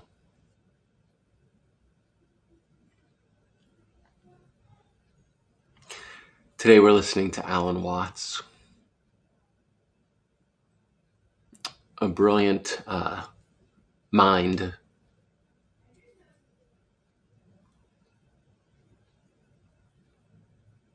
He was a lecturer, philosopher that really could be thanked for bringing the knowledge of Buddhism and Taoism to the West, where I happen to be living at this point in my life. I'm on the East Coast of North America.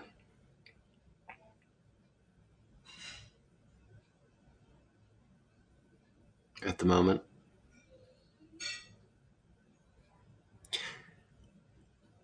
And I opened up my window to the entire world.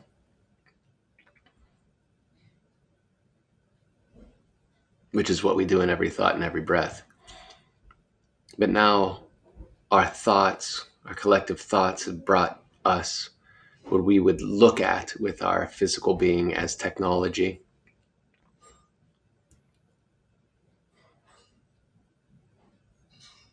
What our physical being would look at and believe in, that it could now interact with the Akashic records of the entire world, at least would have been chronologized. But this chronalization can now connect us to that. But most importantly, it can connect the future selves, the future now, to this now. Where in the past, the artist, in order to connect self to the future now, or the higher self, and all the future thought processes of humanity, would be by sharing self here, sharing a sigil, an idea, and you do it through the arts, and you do it through wonderful reproductions of self. Reproductions of self. Some people do it through children, and they view that as a reproduction of self. Some people do it through music.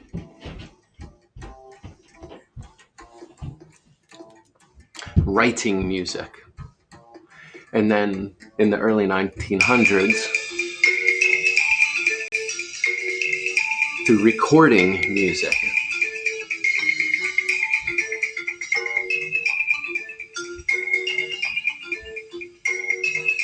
I remember the year was 1999.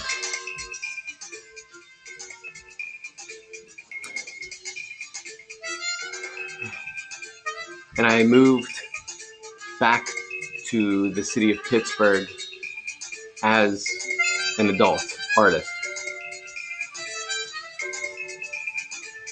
Whatever the word adult means. But for the sole purpose of being there, not as a student or not as a child to a set of parents that just happened to have their domicile there.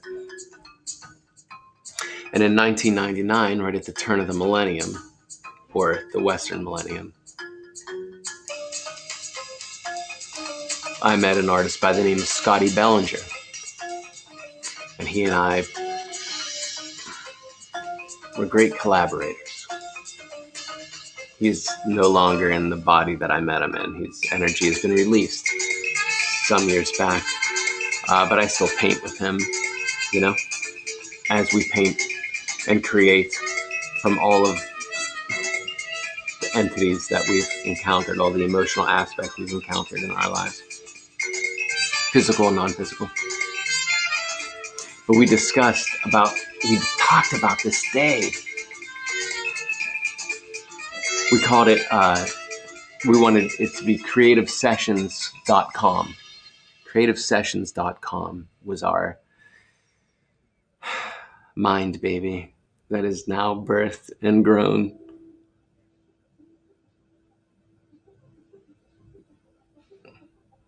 And I'll be in the process of doing, in honor of Scotty and I, our moments.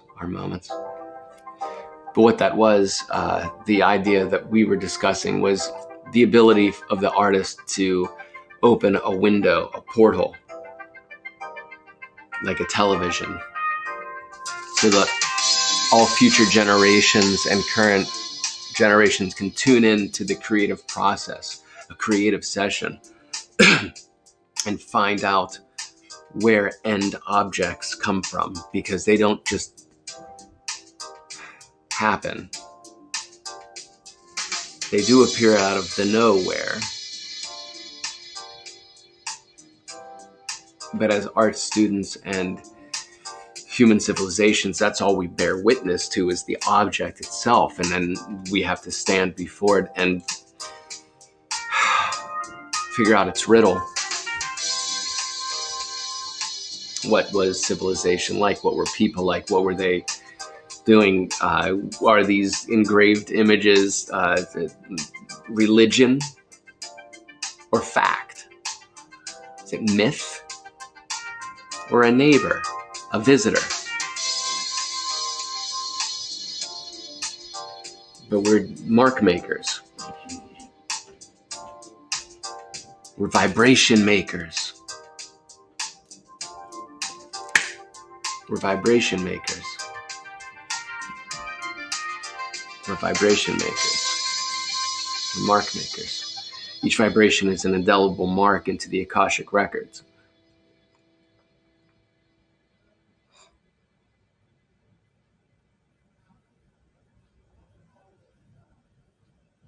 And here we are.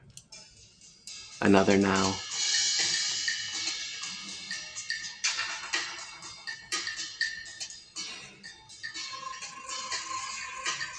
That flute reminds me of a good friend of mine, Todd Hawes.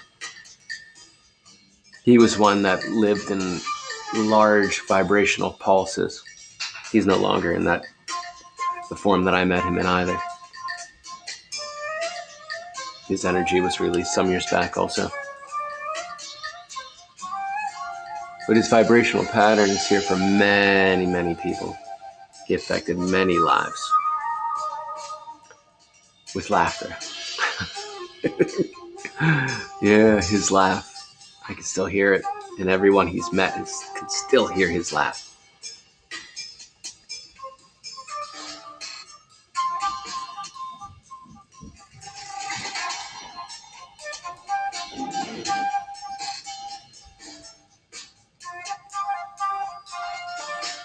And that's where we are. We've come to the point in our history where the electricity of the vibrational thought process can now be captured or emulated or shared into the future selves, the future nows. And we believe that we're preserving the life that we've led. That's why people would purchase tombstones and embalm their shell that their energy was once cased in and place it into the ground like a seed that can never germinate and never touch nature again. There is a relic. In Catholicism, they would have a relic in every altar. Not many people know this. Actually, I think if people read the Da Vinci Code, or seen Tom Hanks talk about it. Wish I worked on a movie with Tom Hanks. It was nice. That there is a physical bone of a saint in every altar of a Catholic church. Did you know this? There's a human remain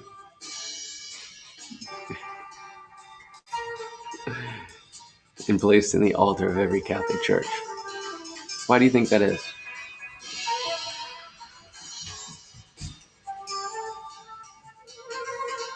Why do you think that is?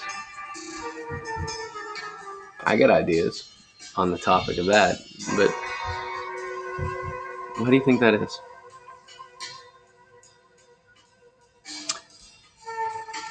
Possibly one of the many reasons or ideas of the reasoning of that is to show that a life existed.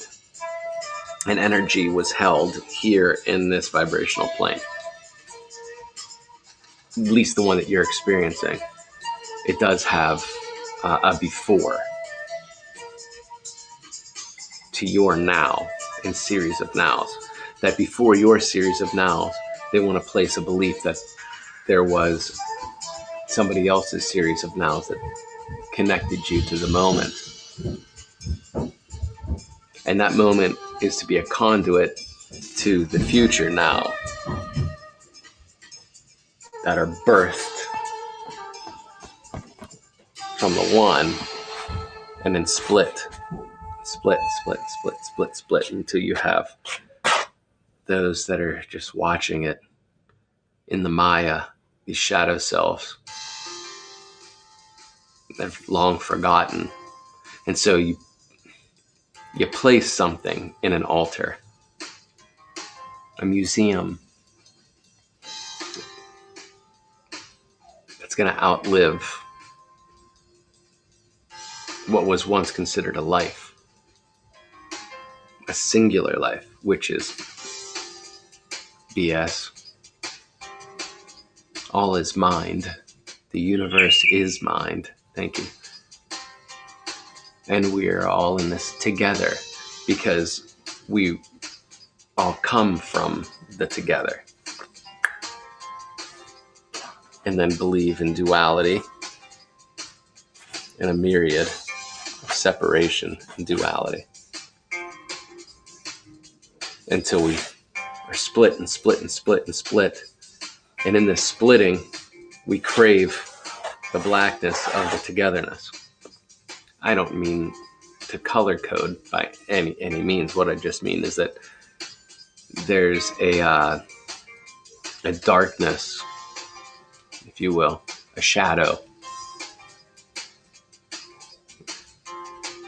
a pale shadow, a deep shadow, depending on your situation, of a craving to be a one again.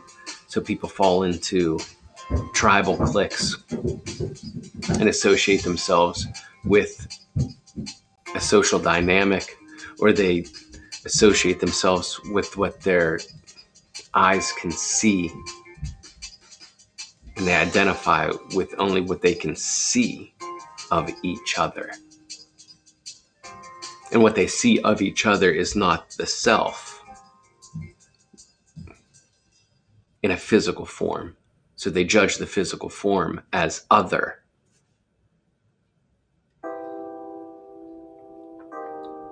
And they don't realize that it's all just connected. It's all just another version of you.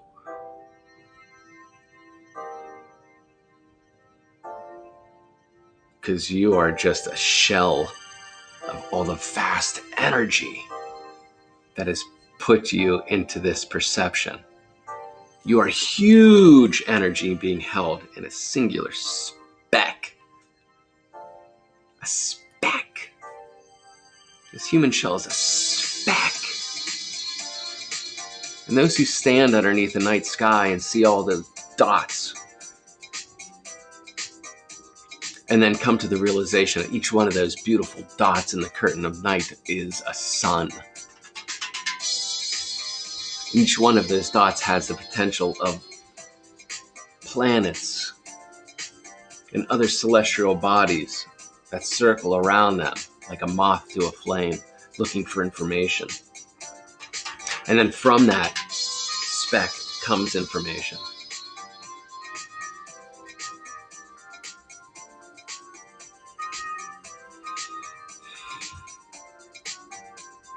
And possibly the information is that there's no difference. We all are connected in whatever limited capacity the machine we happen to be trapped in allows us to perceive. So the trick is to perceive. And it's not a trick, it's an action. It's a habit. Get into the habit of actually perceiving. Not on a superficial level, but many levels of vibratory consumption. Don't judge the surface. Don't read a book. No, don't judge a book by its cover. Read the book. Yes. And as you're reading the book, be conscious of the emotional content that you are feeling, because that is the sigil response that we have. The response to the sigil, or the mark making, is the emotional response. That emotional response is the big connection to the sky up above and all those little pinpoints. and all the lives that are out there and all the emotional content out there that isn't really out there. As above, so below.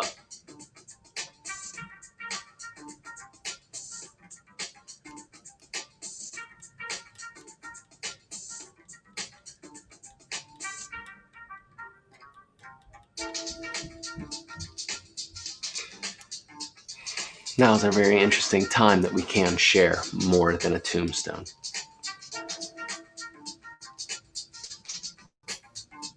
As long as we all stay connected through energy. Because that's what's bringing this into your now. Whenever that is, wherever that is. It's just energy. We're just energy.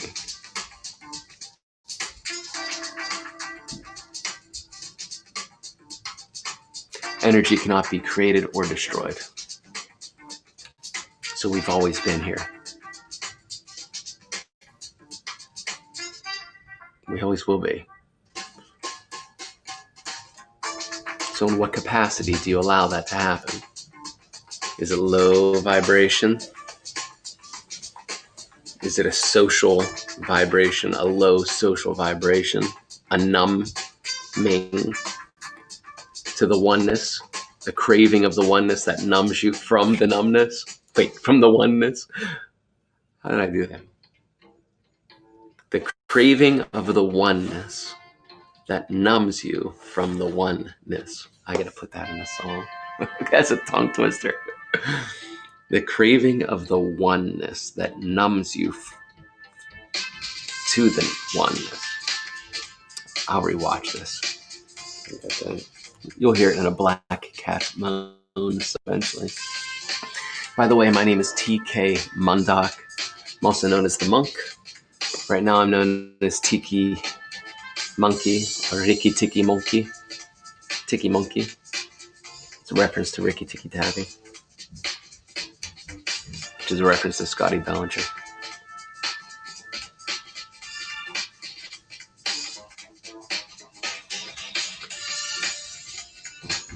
Please visit me on Instagram at TK Mundok, M-U-N-D-O-K. See where this goes, where it's been, where I've been. Please go to Black Cat Moan, blackcatmoan.com, and hear the music that I'm a part of. Watch music videos that I'm a part of in different ways that I create with friends and collaborate. You could also hear Black Cat Moan on all your favorite streaming platforms, Spotify, Apple, etc. Again, a global sharing. And we're in the studio currently as well, so there's new stuff coming. And right now, I'm in the studio. And your consciousness at this moment is in the studio with me, transcending all time. Time doesn't exist because we have an electric facsimile. This broadcast is my tombstone.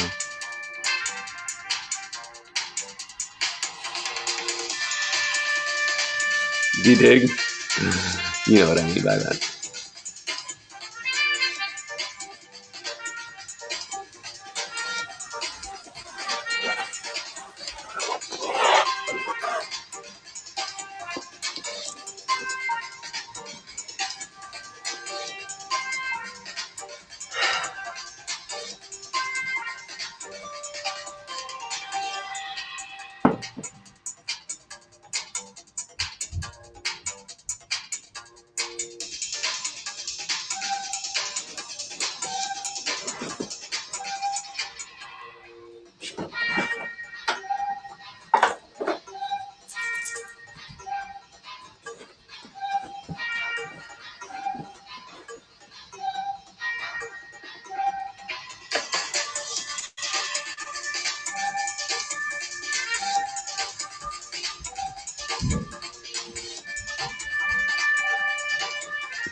Where are you?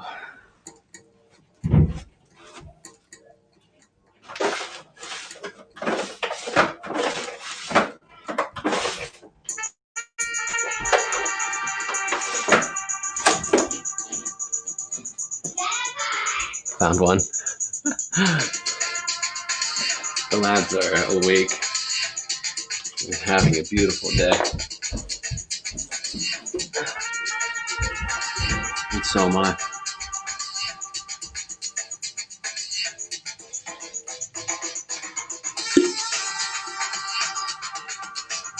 This was a gift from working on a Tom Hanks movie where he played Fred Rogers. I worked on the movie.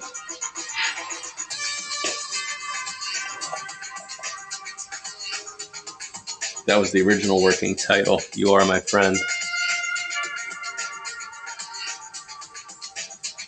Can't remember what they ended up calling it. Would You Be My Neighbor? Something like that. Good movie though.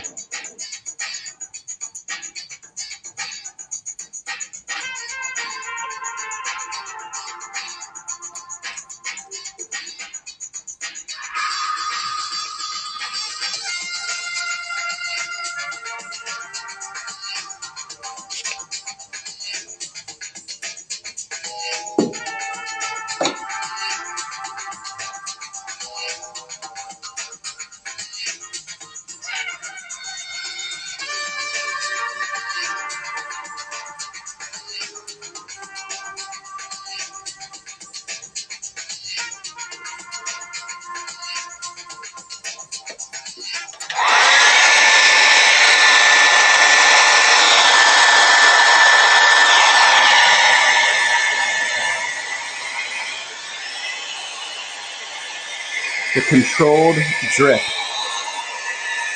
I'm force drying these drips that I just created. So I like their positioning right now. I'm fighting gravity with heat and air and patience.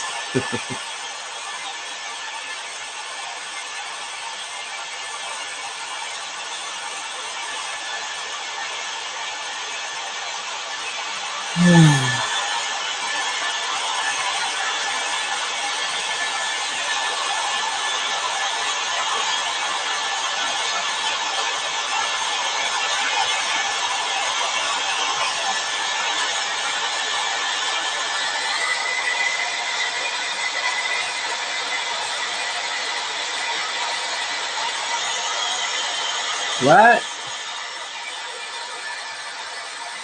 I can't hear you. What?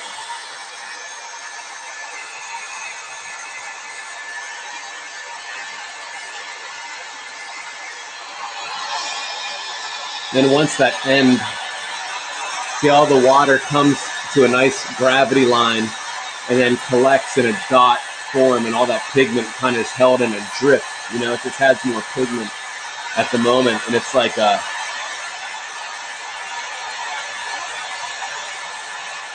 period at the end of a sentence, but almost like freezing time. And I think that's why drips have become so allowed in today's art culture, and it's all thanks to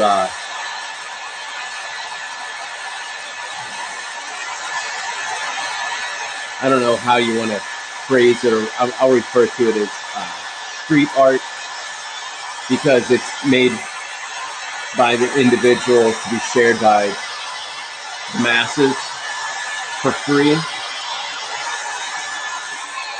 and it's illegal.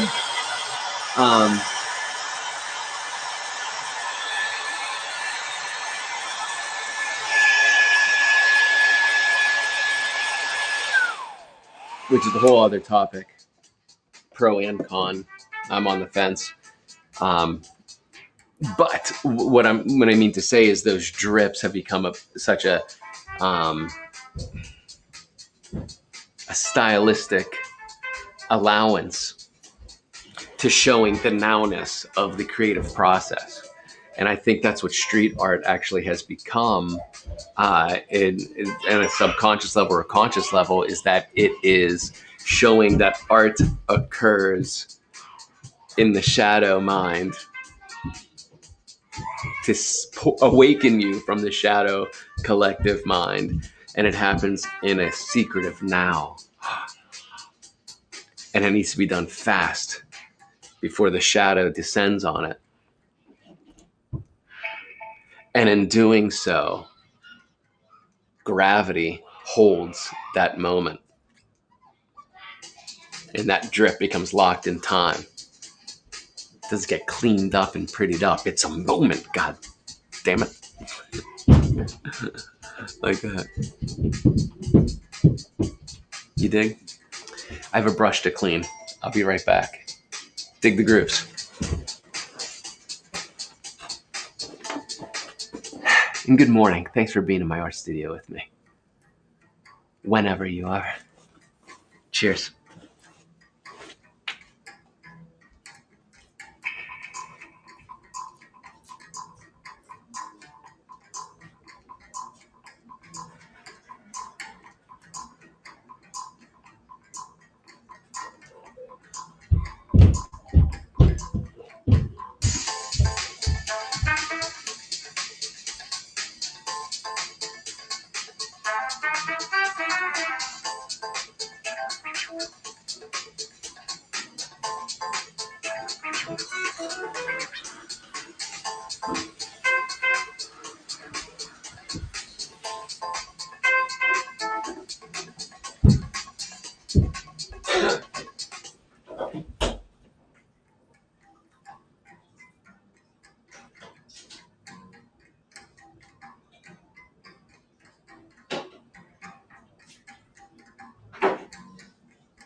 I brought some more tea for our tea ceremony.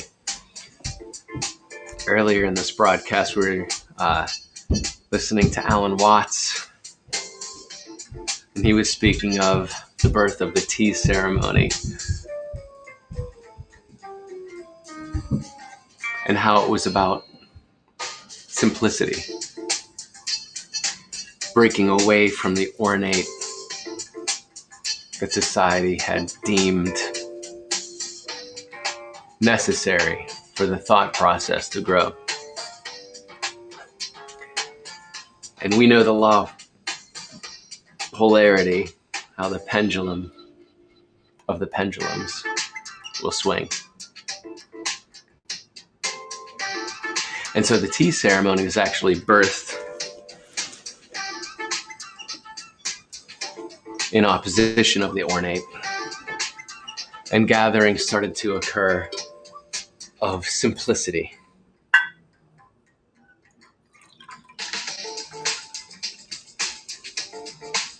The simple movement and sharing and alchemy of changing water into tea. Or a tiki monkey. Then as all things get an excitement or a vibration or a focus around them, they do get altered into a greater hive mind. And I don't mean greater by better. I just mean maybe that belief of greater is held in it, so therefore it puts it on a pedestal because it didn't quite understand it, but it saw the relevance, its importance. So then the tea ceremony became so orchestrated and rigid.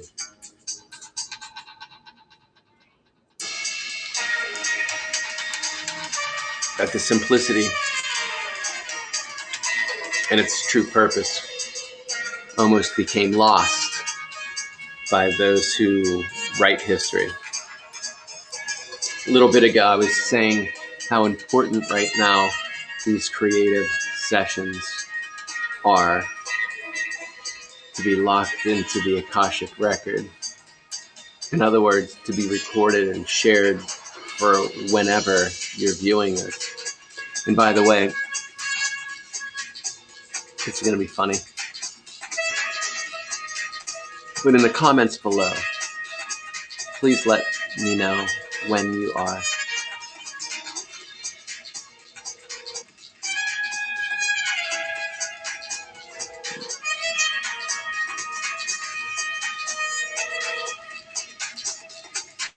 This is June 23rd, 2020. Ah, and it's a Tuesday, Jester. Whistling on a Tuesday, Jester. You bastard. That's a reference to an 80s television show from Britain called The Young Ones. Jerzy Bolofsky's Medieval Torture Hour.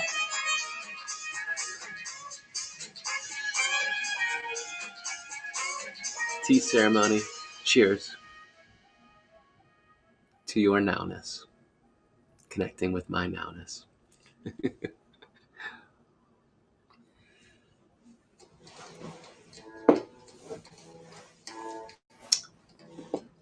The art of the created accident. Yes, yes.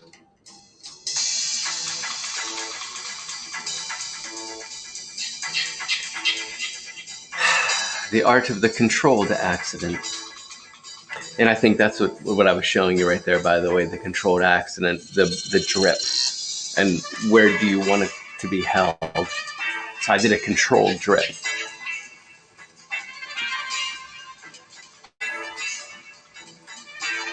And I did it for balance. And for the irony, I believe.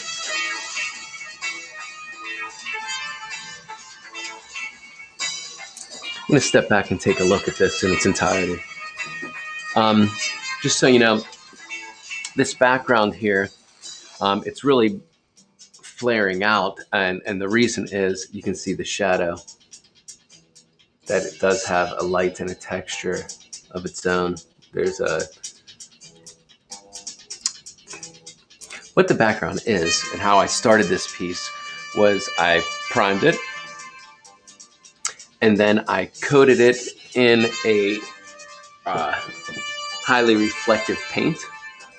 An luminescent paint. Actually, the paint I got from a movie that I worked on called Super 8. It was a J.J. Abrams film. And Spielberg was involved somehow, if anybody remembers it. And the DeFanning sister, one of the DeFanning actors, were the star of it, one of her first roles, I think, or something. Anyway, the object that was vibrating to connect our world to another was had to be painted. And they sent us a bunch of different iridescent paints. And at the end of it, you save some for prosperity, and what wasn't used has to go into a kit somewhere, held on to, used on something else, shared, or disposed of. And reuse, repurpose, recycle. And so this background is one of the paints that was used in the movie Super 8, or proposed to be used for that vibrating object. As I think we had 4 or 5 different reflective paints. This may be the one. It's maybe the one right next to it that was chosen by the art director.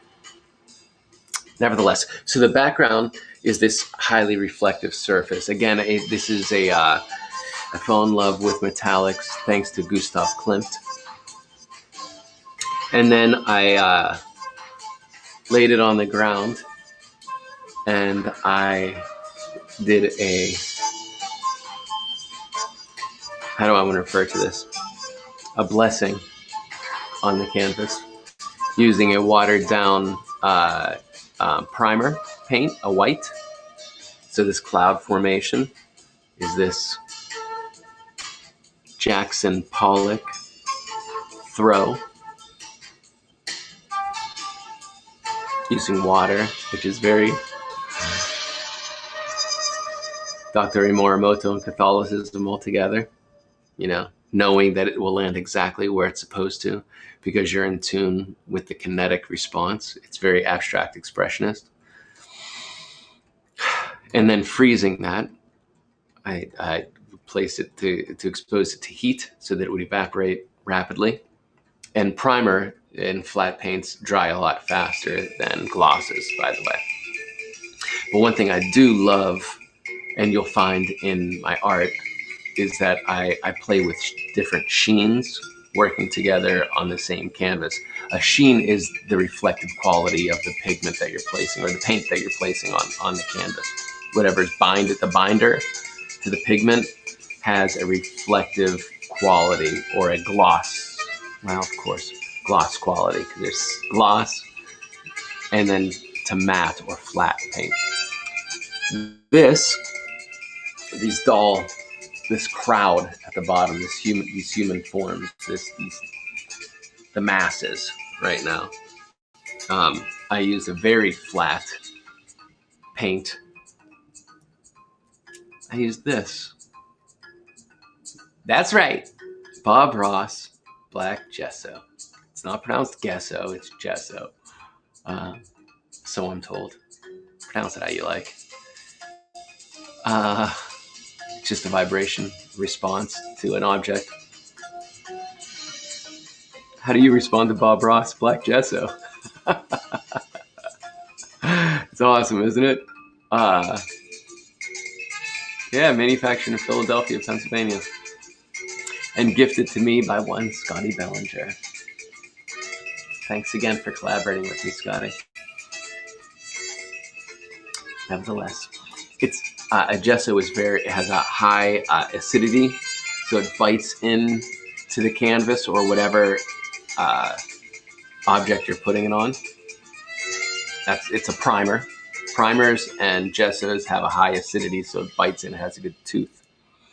But both primer and gesso are flat. In other words, they how do you want to say this? There's a lot of powder. They have a powdery content about them that they don't reflect the light. It doesn't bounce. It almost absorbs the light. It's flat, or mate. Cobra mate, cobra mate. That's the Pac AD reference. Great band, two-piece musicians from Canada. They were here in Pittsburgh and I missed them. And when the day comes that you see this, the Pac AD sisters, you're awesome. And I would love to be in the same room while you create. Let's do a show together. I'm Black Cat Moan. I'm with the band Black Cat Moan. And you're the Pac AD. Hey, if you'd like to see that show happen, type it in the comments below and share that with them, okay? If you're the promoter, seriously, Black Cat Moan and the Pac AD would be a great show. Anyway, maybe this will inspire another band. It'll be Bob Ross's Black Gesso, would be the name of the band. Yes. Anyway, I play with different sheens, and different sheens is the reflective quality of the paint. A sheen is the reflective quality, or the light bouncing quality of a paint. The more it has a glass-like quality or a water quality, the higher the gloss.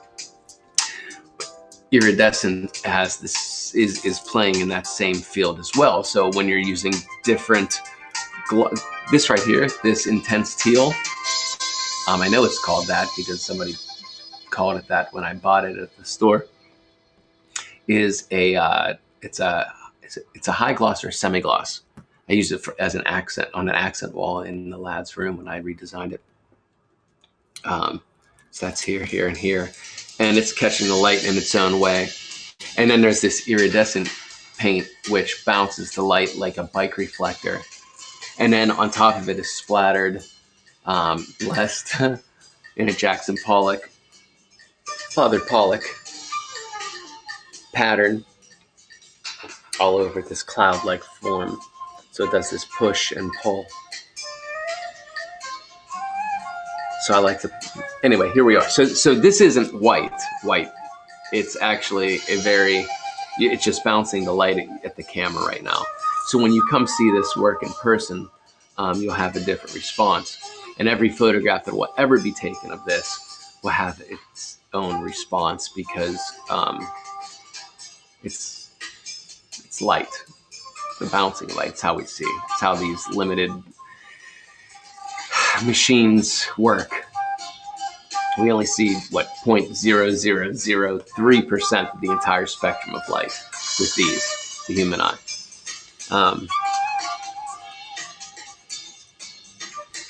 That's why it's very important to infuse your creations with true blissful intent, because there is a light spectrum and a vibrational spectrum to that can be seen, experienced throughout history. Do you understand? I thought you can dig it. I'm going to meditate on this. And again, my name is TK Mundok, and I have opened up my private realm to you whenever you viewing mine now. So I'm going to ignore you, but I'm going to allow you to enjoy the studio, have your tea, have your beverage, eat your food, have your conversations. But my window to my universe is open to you at the moment. Okay? Cool with that? Leave it in a comment below.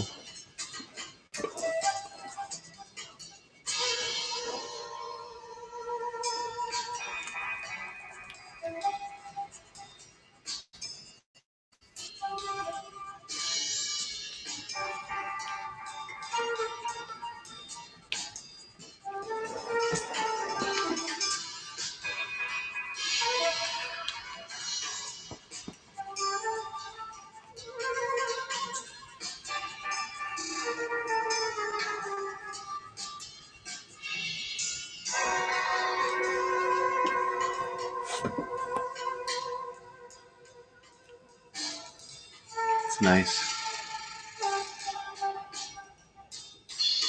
I'm looking for sponsorship, by the way. Posca markers. Only they can do what you imagine.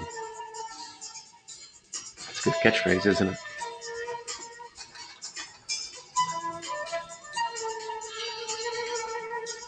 Posca markers. Only you can do what they imagine. That's probably what the corporation would like to hear.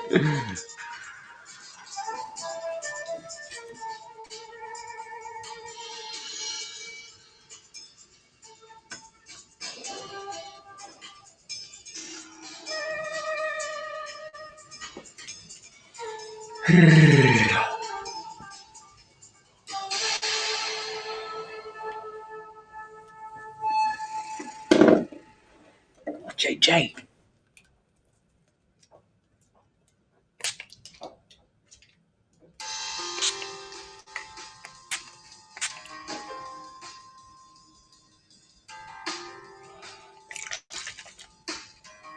A little sprayer of water.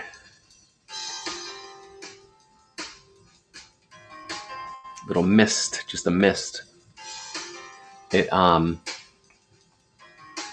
dilutes the water-based paint, Posca is water-based paint markers compared to the paint markers that I used in the mid-90s, 25 years ago, which was, you can still get enamel paint markers, which are phenomenal for what they are. They do have a reflective or a gloss sheen about them.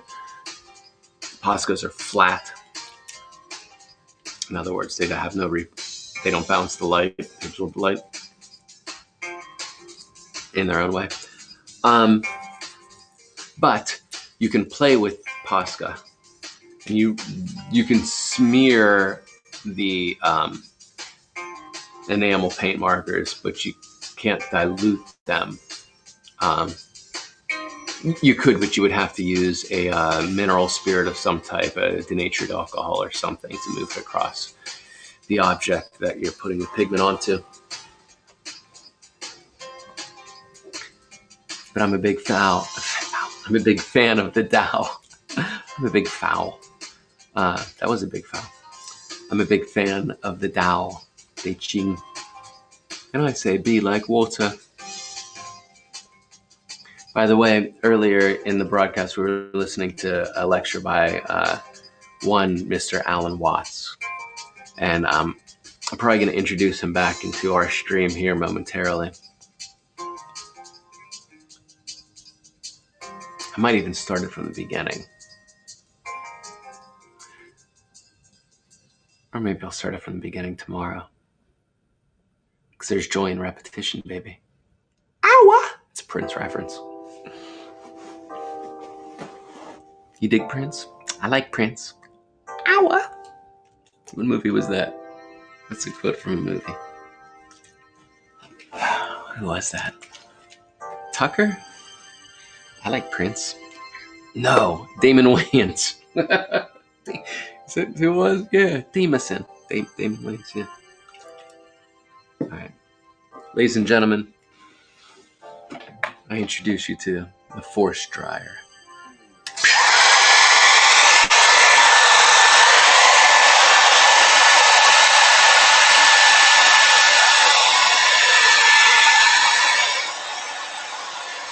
One reason I like to use water-based paints is because of the nowness of it.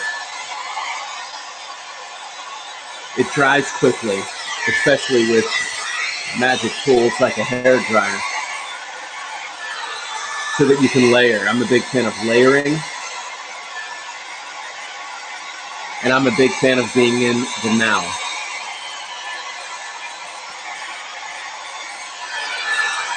Oil paint's wonderful, and the colors you can get are luminous and astounding, and they're wonderful.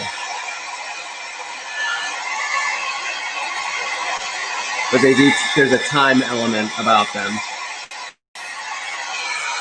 And a smell.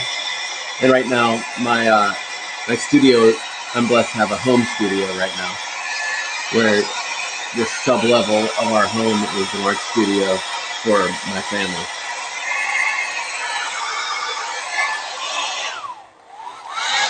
There's a creative music space. There's a salon. And there's an art studio that I've opened up this window into the multiverse. Oh yes, for the likes of you. Yeah, you. Only you. Only you, baby.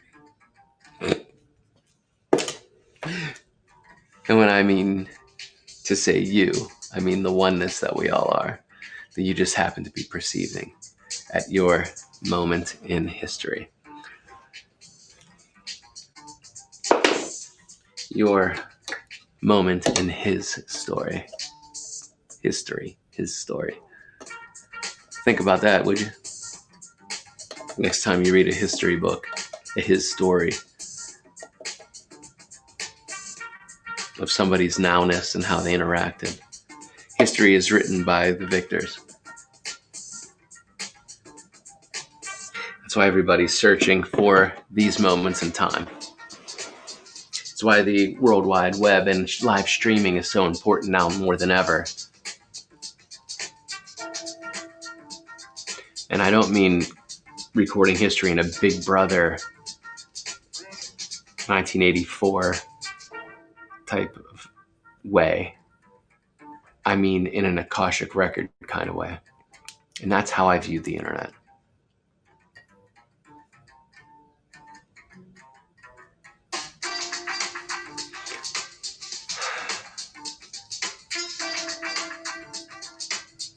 I have pure purpose.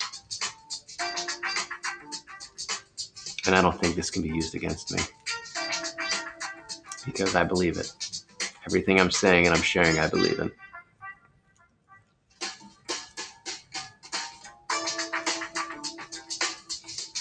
I believe I feel that groove.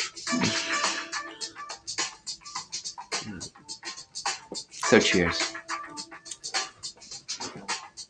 Be strong enough to share yourself.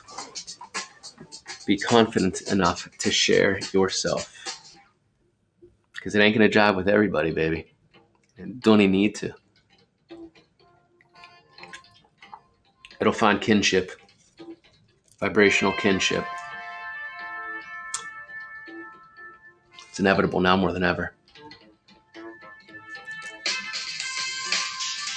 Your thought pattern can reach around the globe like a whale song.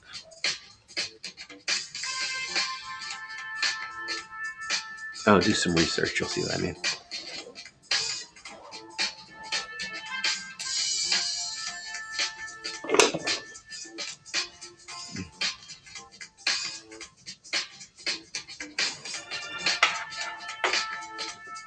I'll be right back.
So what do you think so far?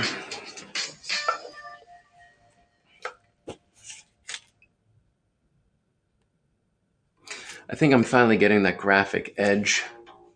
That I was looking for. I was contemplating having more solid color field planes. They still might occur. Right now I'm analyzing action because I'm going into the design aspect of the piece and how does it live and how does it affect the eye at a distance. Recently, I was working on this piece,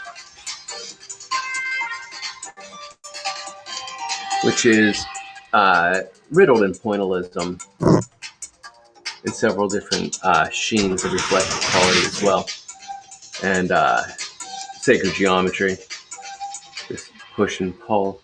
But I don't quite think it's done.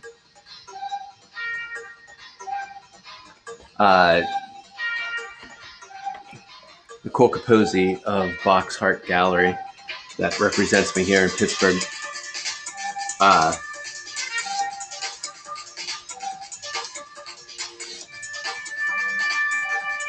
she said it was a complete piece, but I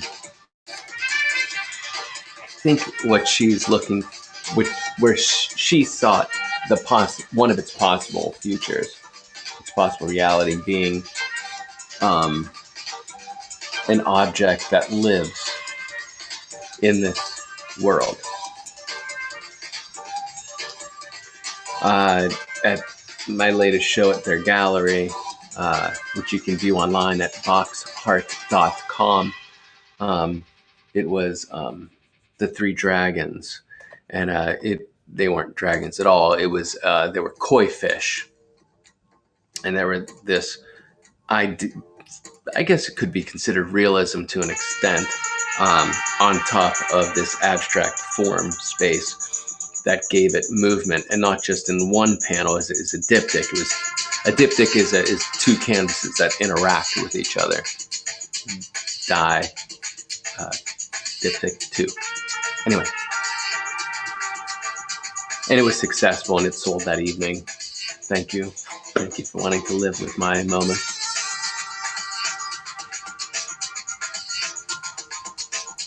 And I keep seeing something right here. And I don't know what it is yet. I was listening to a podcast that was through YouTube, and it was Uplifting the Veil. Is that what it is?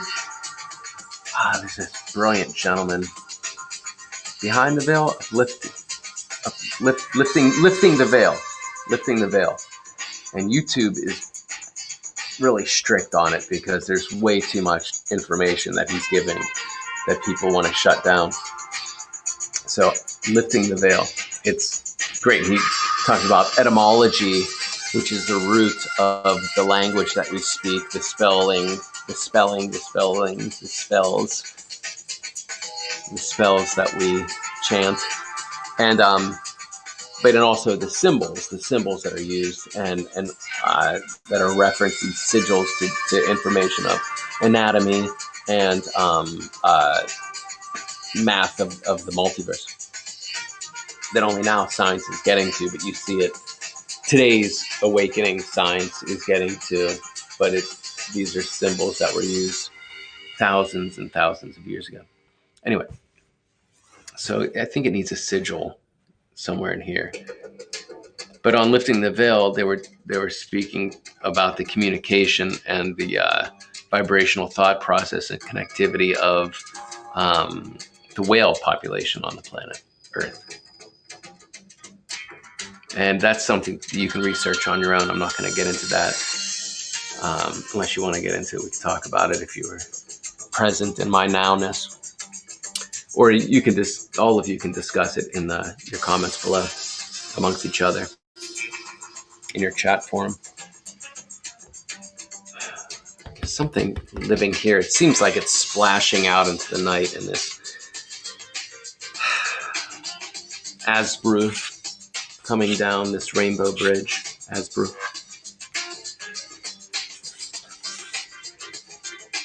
But it got so soft. And this, I wanted to keep, this is kind of the same sacred geometry of it, except I work in different planes. There's about 3 or 4 different planes here of these interconnected circles. Here I only did 2 planes, where this is countless. You probably could count multiple. But this is, there's multiple planes there too now that I'm staring at it. But in using the sphere, or the creative connectedness shape, the symbol of the creative connectedness is the circle. The serpent that eats its own tail. Yes? Ancient symbolism of connectivity, of the oneness, of reality, and how we move through it and consume it. 1, 2, 3. 3 into 1.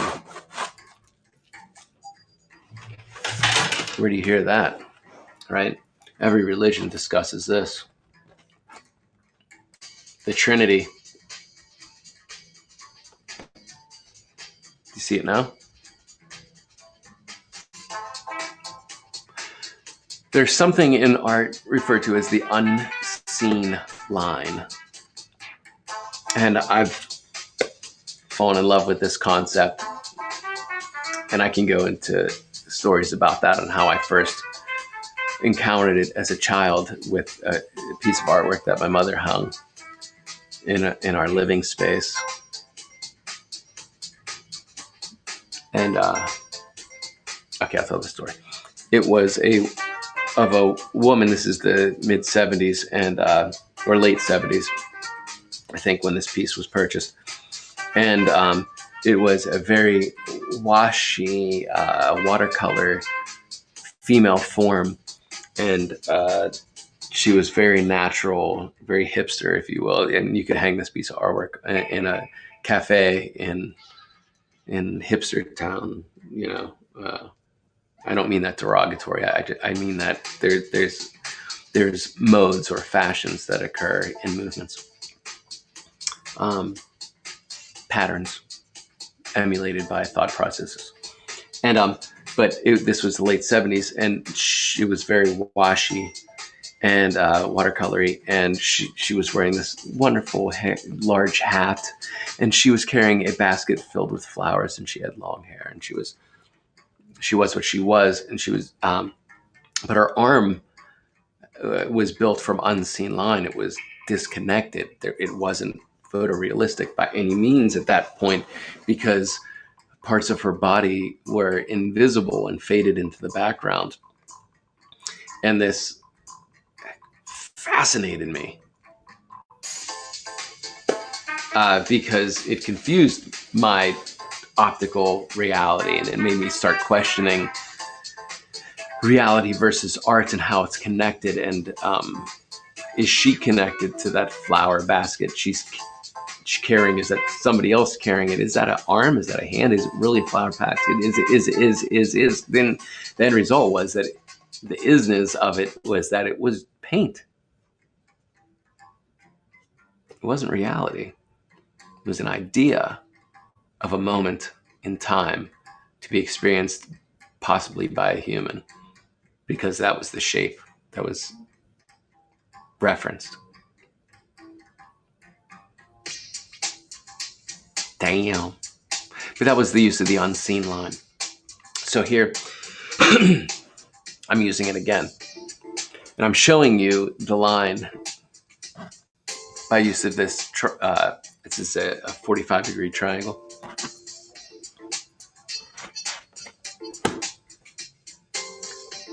Okay. Leonardo da Vinci and all the masters, all those of the esoteric knowledge, this would imbibe this these sigils and symbology, so that people can find that information, put it into their paintings.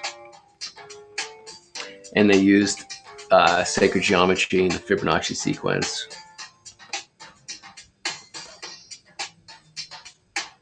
And it does something to the subliminal mind, a comfort and balance that even looking at this right now, when I place this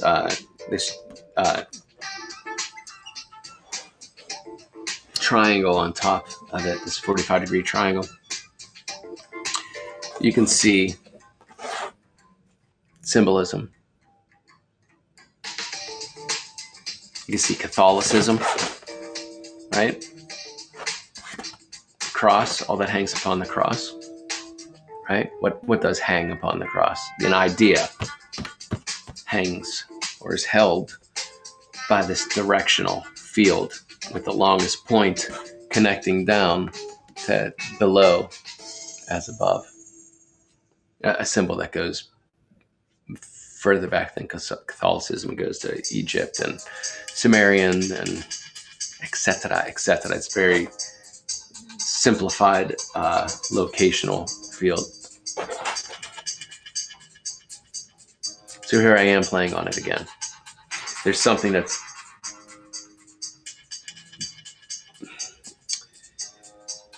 held in our data bank and passed down in our DNA of why this works.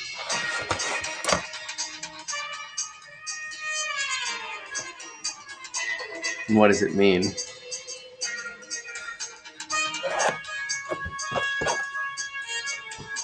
Okay. You can see this cross left-right polarity, connected by an above, so below, longer at the base, because that's how we look and feel in our placement in the universe. But at the top of that shorter spectrum, that shorter line, that is usually equidistant, or could be equidistant to the left and right, is this circle, this perfection, the halo behind the head of the Christ consciousness. And Christ was not Jesus' last name. And that's not how his name was pronounced in his living time. If there was a living time for that thought process and form, it wasn't pronounced Jesus. That's not the sound vibration of that entity. It's not.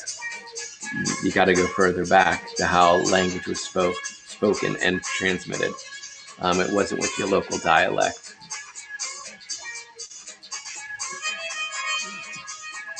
Okay, that's another topic.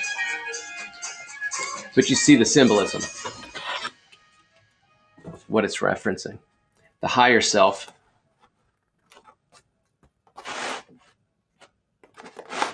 being connected, in balance, and anchored. The Trinity. A Trinity is a thought process that is strong-based and guides to a higher self.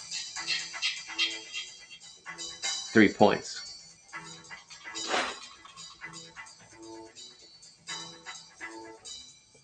Do you understand? Or you're beginning to see into this symbolism and where it comes from and where it's going? Because that's the point of information, is to follow where it's going. Not where it has been, but where it's going. Because everything that has occurred, it occurs for the sole purpose of moving forward, to be shared. And that's why I'm glad that you're here today in your nowness. And that's why I'm glad that I'm able to open up my art studio and share.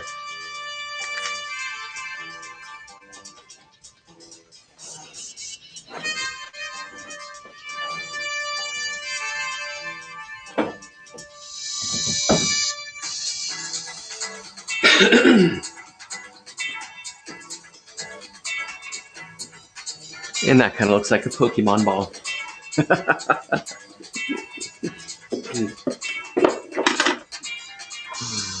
Cheers.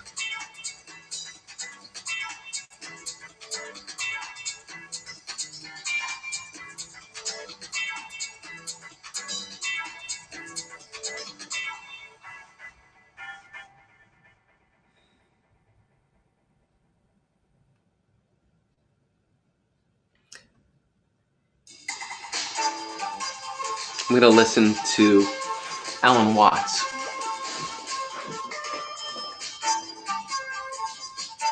I'm going to continue his lecture. To go through this is pretty rough, because you can do it on what seems at first to be a merely intellectual level. Take it back. Now, you see, often when one discusses religion with people, they say, well, I need a religion because I need something to hold on to. Well, that's the way not to use a religion. Because if you use religion as something to hold on to, your religion is an expression of unfaith.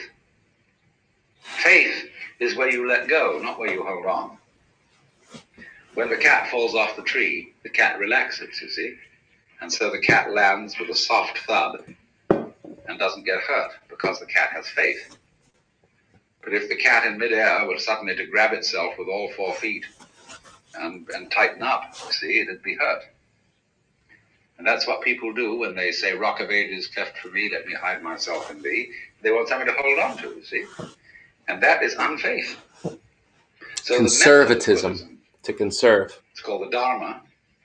Doesn't mean the law. It Doesn't means the allow you to method. move on. The method is to knock the stuffing out of you, to take away everything to which you cling, to cleanse you completely of all beliefs, all ideas, all concepts of what life is about, so that you are completely let go. So Buddhism has no doctrines at all that you have to believe in. I don't care what background you come from, whether you're a Roman Catholic or one extreme or a logical positivist at the other. Both are clinging to something, you see? Mm-hmm. And so the method of Buddhism is to knock out the underpinnings and say, well, not only do we not believe in anything, we don't even believe in not believing in anything. You know, you crawl into a hole and pull the hole in after you. But in this case, you do the exact opposite of that. That's a defensive move, to crawl into a hole. In this way, you crawl into great space and then pull the space out after you. And to go through this is pretty rough, because you can do it on what seems at first to be a merely intellectual level. So you can engage a group of people in a discussion, and you can start, whenever they propose an idea that is their sort of guiding principle of life, you demolish it, show that it doesn't hold water. And step by step you unearth, by talking with them, what are the fundamental ideas they're operating on. Everybody is. Everybody is a philosopher. Everybody has metaphysics, although they may not know what it is. They've never examined it. But by this method you bring it out, and you demolish it. And this suddenly, what seemed like a very nice intellectual discussion, turns into sheer murder. People get really anxious. They develop all the trembles and the symptoms of extreme anxiety. And so they finally say to the guru, the teacher, oh, heaven's sakes, what do you believe in? He says, I'm not proposing anything. I didn't set anything up. Well, how do you navigate? How do you exist? How do you exist? This is what's the problem.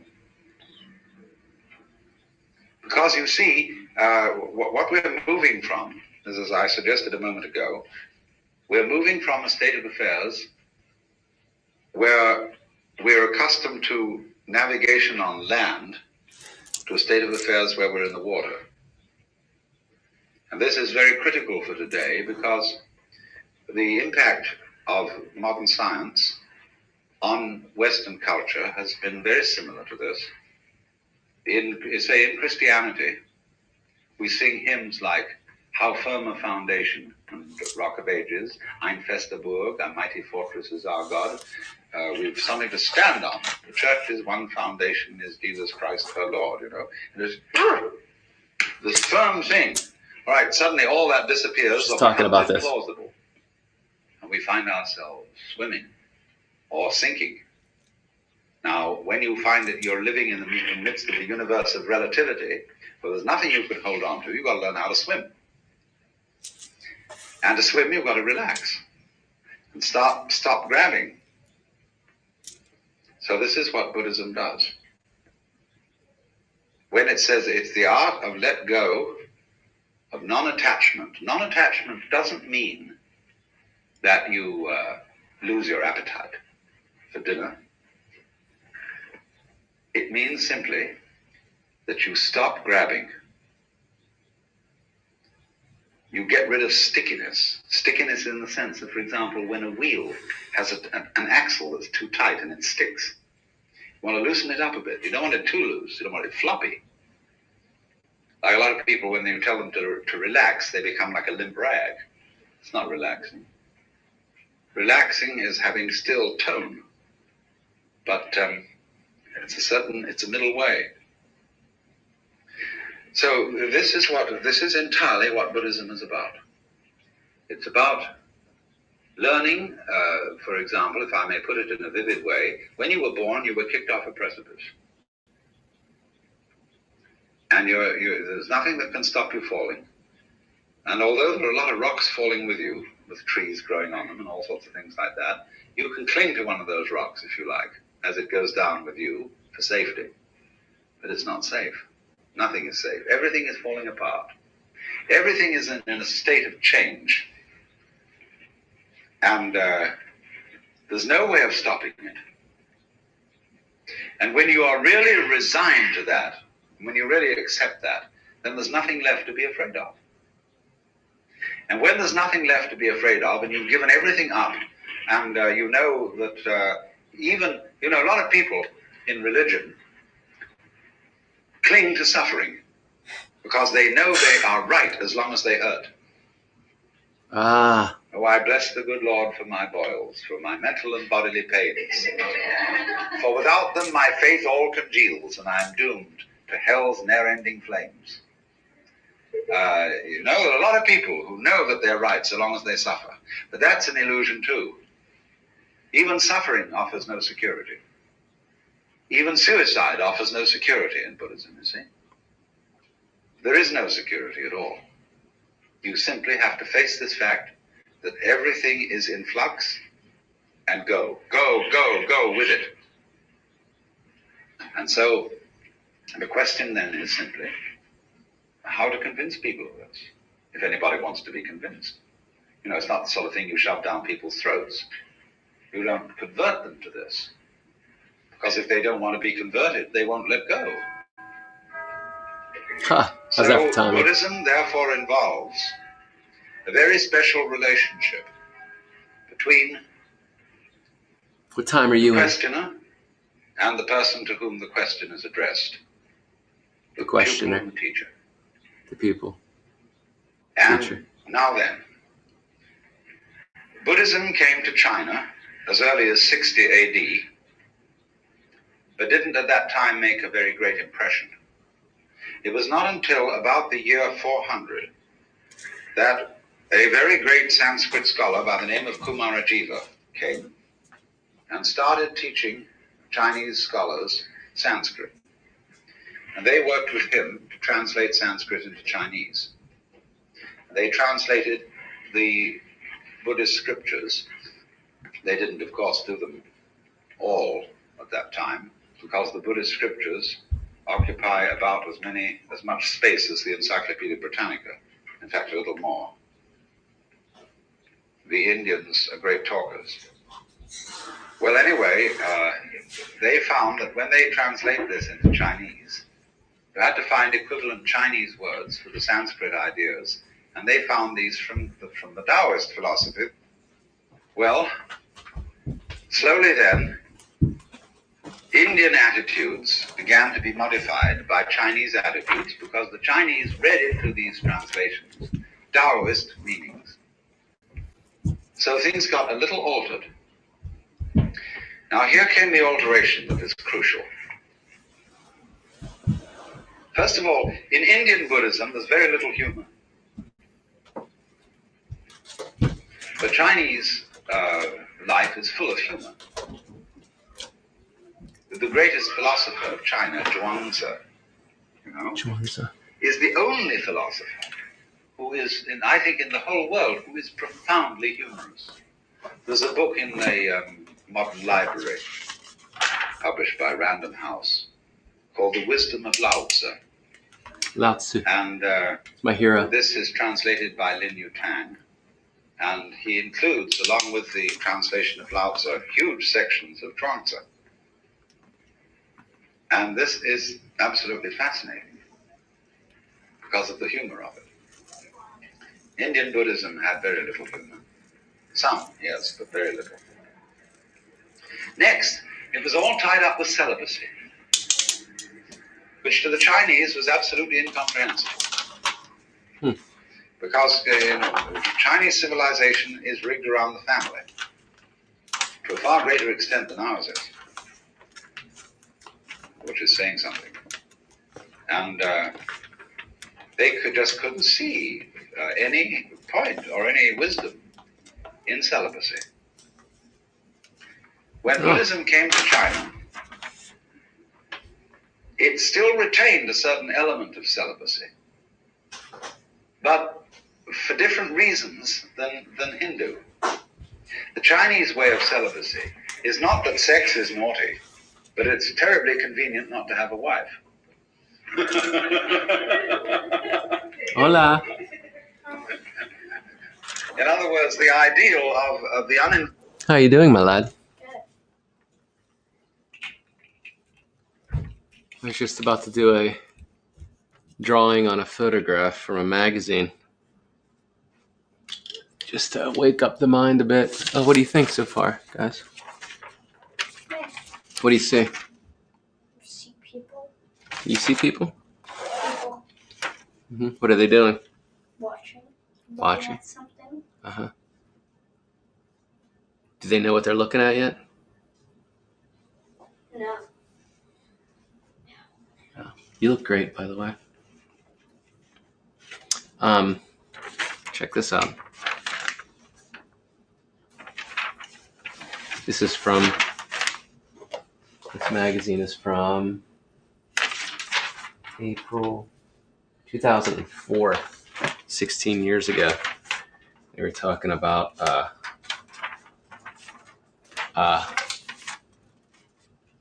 males breaking down gender code as far as clothing goes. See that? It's great, isn't it? Cool. Doesn't it look comfortable? Mm-hmm. So you look wonderful. This is a nice table. You're shaking the camera. That's cool. It just means you're present. Yeah, I've been using it to hold the screen. Here, I put on some tunes again. I was sharing the lectures of Alan Watts with everybody that's visiting the studio. Alan Watts is a philosopher that you guys will dig on. But he's talking about the lecture I was listening to was about, oh, I didn't realize you were dressed awesome as well. This fashion. Comfy, man. Oh, look how I'm dressed. Today, too. Yeah. Mundoks. It was he's lecturing about the art of the controlled accident. You know, like Beautiful Oops? Mm-hmm. Yeah. Yeah. About just being in the now of the creative aspect so much that it looks like you're falling down all the time, but you're actually getting somewhere. You know? Just allowing the art to come into existence.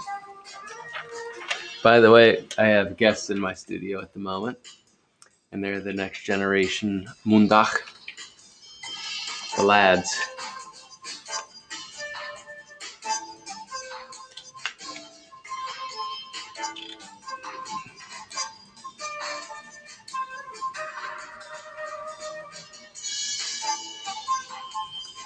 So this is an ad that I just kind of opened up, an old W magazine from 2004. On the back of it is an article about degentrifying the masculine and feminine clothing. The irony there, as I wear my traditional comfortable clothes. And both of my lads came down to the studio at the moment, and they're both wearing flowing clothes as well, like monks of old. But I was just about to get into the process that I was speaking about earlier, where in the mid 90s, I would wake up and wake up my mind by drawing on photographs in magazines. And the magazine of choice at the time was W Magazine. And I would draw on shadow planes, you know? Do this. And it's a really healthy way very healthy exercise of studying light and shape. And you can see how those shapes relate to my drawings, you know? So that's what I'm gonna do right now. Because I wanna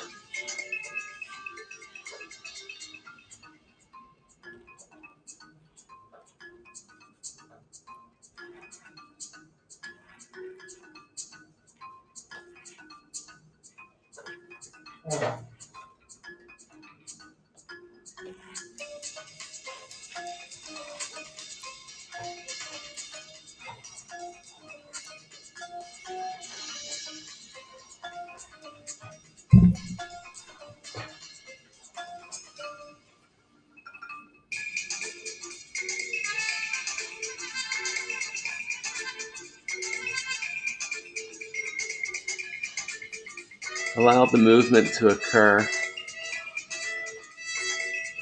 In the moment, it is thought.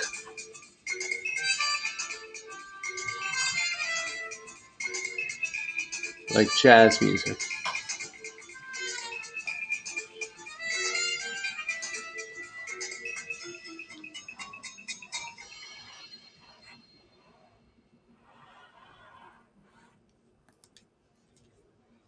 It's not bad, eh?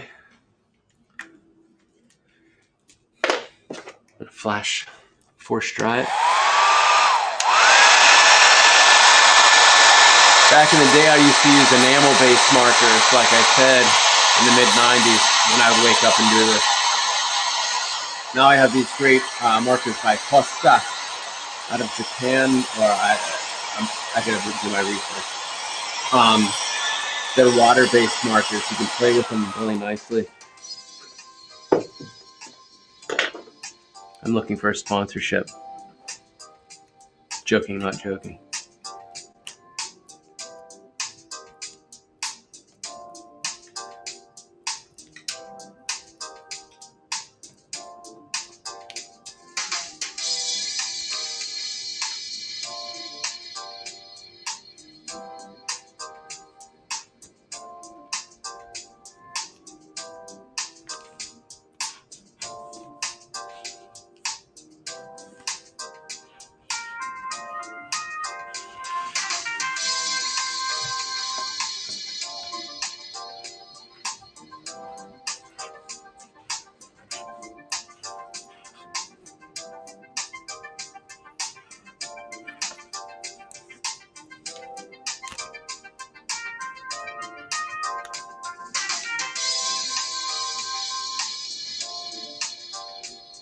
Pay attention to what's in front of you.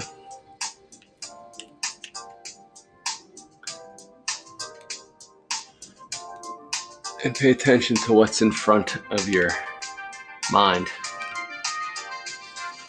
It's a guide. It's a guide to get you there. But you have to allow it by acknowledging it. And although we see all kind of different possibilities, we perceive choice. You have to kind of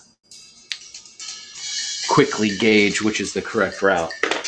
You have to see the options in a moment and be there on the one, like a jazz soloist, always following that beat in syncopated time. It's an abstract thought process of improvisation, but it's on the one, it's on time. And from the outside, the audience, from the outside viewer, it seems like it's preconceived, like it's set in stone what's about to occur. But that's not it at all. It's just the fact that in being in the nowness of the moment and well attuned to putting yourself in all of these situations of uncertainty, you experience all of the pitfalls and what doesn't work. And so when a moment is brought to you, you can immediately, the mind eye can see 5 different choices, but there's a million and zillion different choices, and selects one, knowing that it's the correct path because it's in some fashion or another, it's walked in that way before, but never like this. And it's learning from that nowness as it goes on. This is what Alan Watts was talking about in his lecture also, which was the art of controlled accidents. This is also what the abstract expressionists do. By being in the nowness,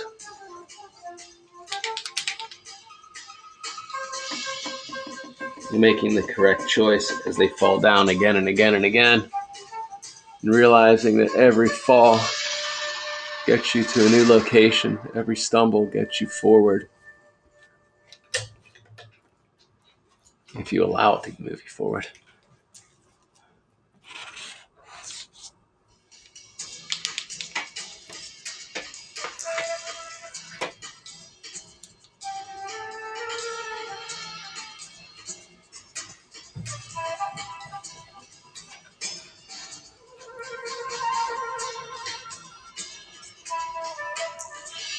By the way, if there are any photographers out there that would like to collaborate, I'd gladly do that. Send me your photographs. And if they inspire me to add on to them, I'd love to do that. I'd love to collaborate with a truly open mind.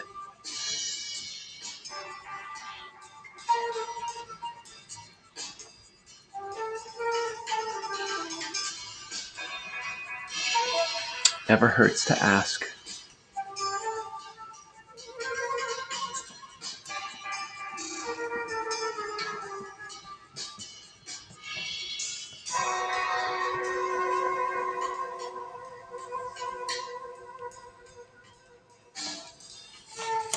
It's right there. A nice blur you can do with Posca markers because they're water-based. Hey, my love. There's a nail sticking out on that chair. On the chair. Or something sharp sticking out on the chair. I need to investigate. Let's see.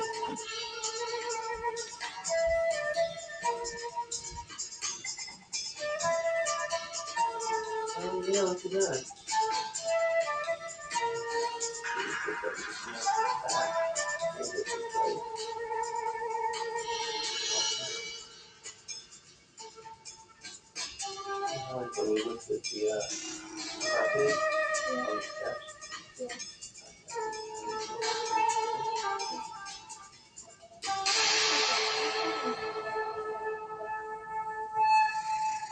Paper. You guys have paper you can work on. Here. This is all for you guys. And I'm wrapping up, by the way, because I want to get some breakfast. Yep. This is good. What was breakfast? Eggs and tomato. Tomato and cream cheese on bagel. Oh, boom, for real. My lads are just telling me about the breakfast that they had.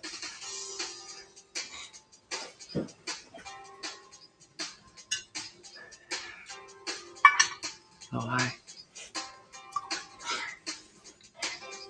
Tea ceremony.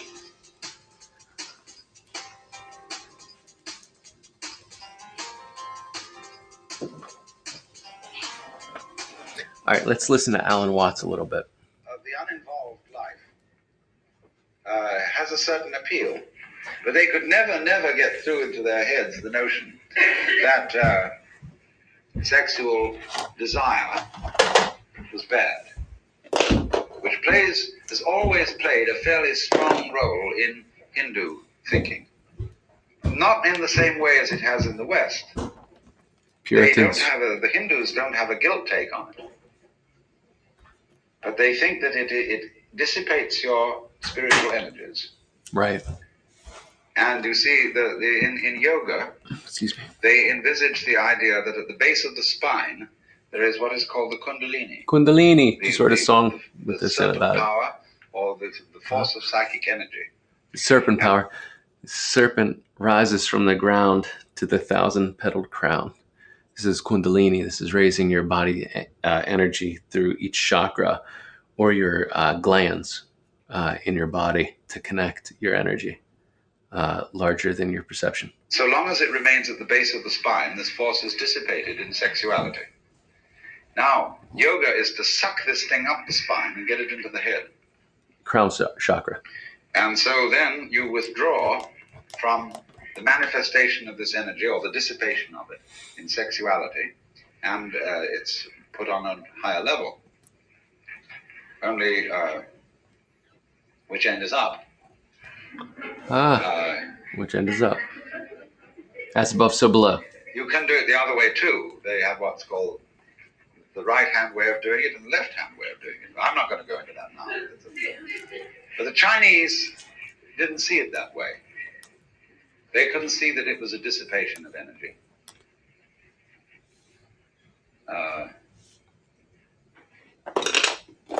So what they wanted to aim at was a way of living Buddhism and being awake, but at the same time remaining active in the ordinary life of the world.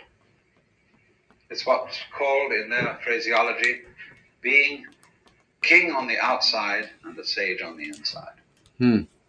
Managing practical affairs, completely involved in whatever life is, but at the same time inwardly living on top of a mountain, being cloud-hidden, whereabouts unknown. So Chinese Zen is the preeminent expression of this, because it is the mixture of Indian Buddhism and Chinese Taoism, plus a certain Confucian practicality. Zen developed out of the work of Kumarajiva. Came into China, as I said, 400 or a little before. He had two disciples who began to work on Buddhism from a Taoist point of view, and they were actually the originators of Zen. The Taoist point of view is the Then Tao Te Ching. About The Tao. shortly before 500, as the dates now check out, another Indian came to China whose name was Bodhidharma. Bodhidharma. And Bodhidharma was the one who touched off Zen as a movement.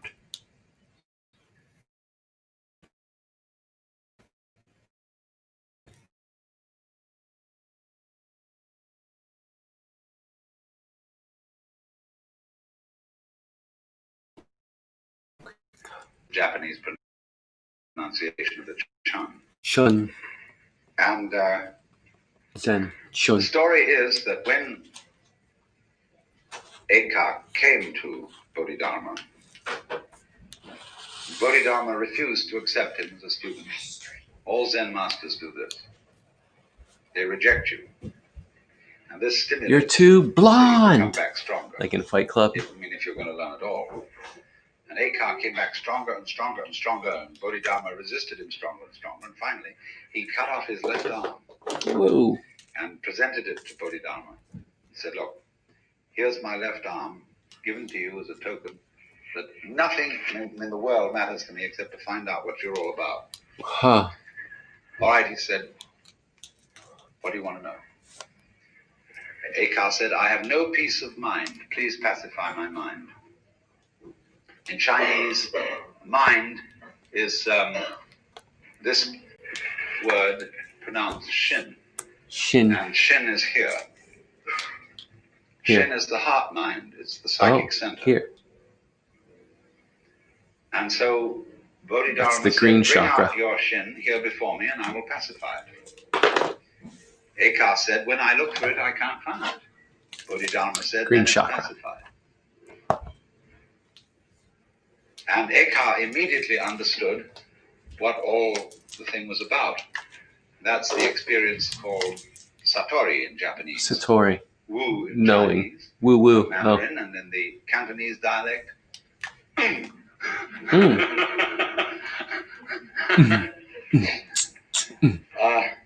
It's just what we call in our modern psychological jargon the aha phenomenon.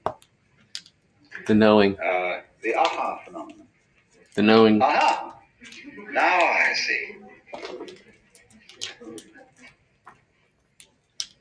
Well, now, what was all this? This Zen is a translation of the Sanskrit word jhana. And so this is being pronounced Chan in Chinese and Zen in Japanese. It is unfortunately untranslatable in English. It designates a certain state of consciousness that is sometimes called meditation, but that won't do it all. Contemplation, isn't really the point. Chinese have a different word for contemplation. And sometimes one-pointedness of mind. All right. I would prefer to translate this word with the notion New of reality. total presence of mind. When we say a person is crazy, we often say they're not all there. Now go to the opposite of that and visualize a person who is completely there, or who is They're not all there. Go to the opposite spectrum of that, to a person who is all there. So where's there? Well, that's your nowness, isn't it? That's being present to the moment. Present to present yourself. Your ises. Your knowing into the now. Right now, I know I gotta dry this. Force dry.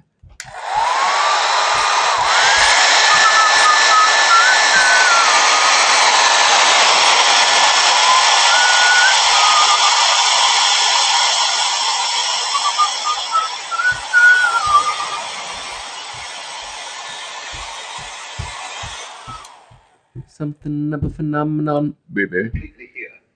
To be completely A here. person who lives Here. totally Here. and absolutely now. Now, yes. That doesn't mean he's incapable of thinking about the past or the future. Nay. Because thoughts about the past and about the future are included in the present. Correct. And they don't Happen really now. exist. Now exist. But imagine the kind of person who is not distracted, who when he talks to you, it really gives you his whole being, That's hard. who doesn't, as it were, look over your shoulder and wander off to something else. I'm working on this. Somebody who, first of all, he's completely here, and he's so much here that you can't phase him. Now, this idea of phasing is crucial in Zen.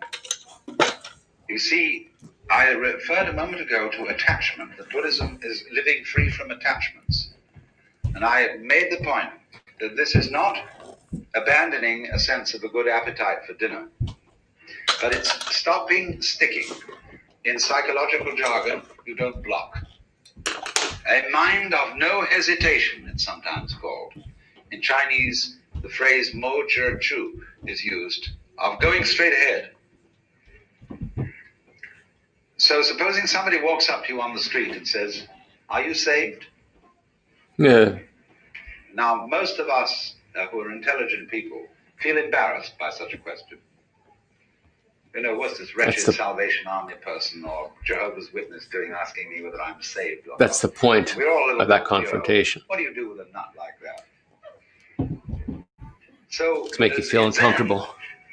This is a So they gain the control. to respond, see? To the most embarrassing question, are you saved? But Zen comes back in a very funny way. Tell me. In Zen, one doesn't give philosophical answers to a question like that. It's Give practical answers. Okay. I had a boiled egg this morning.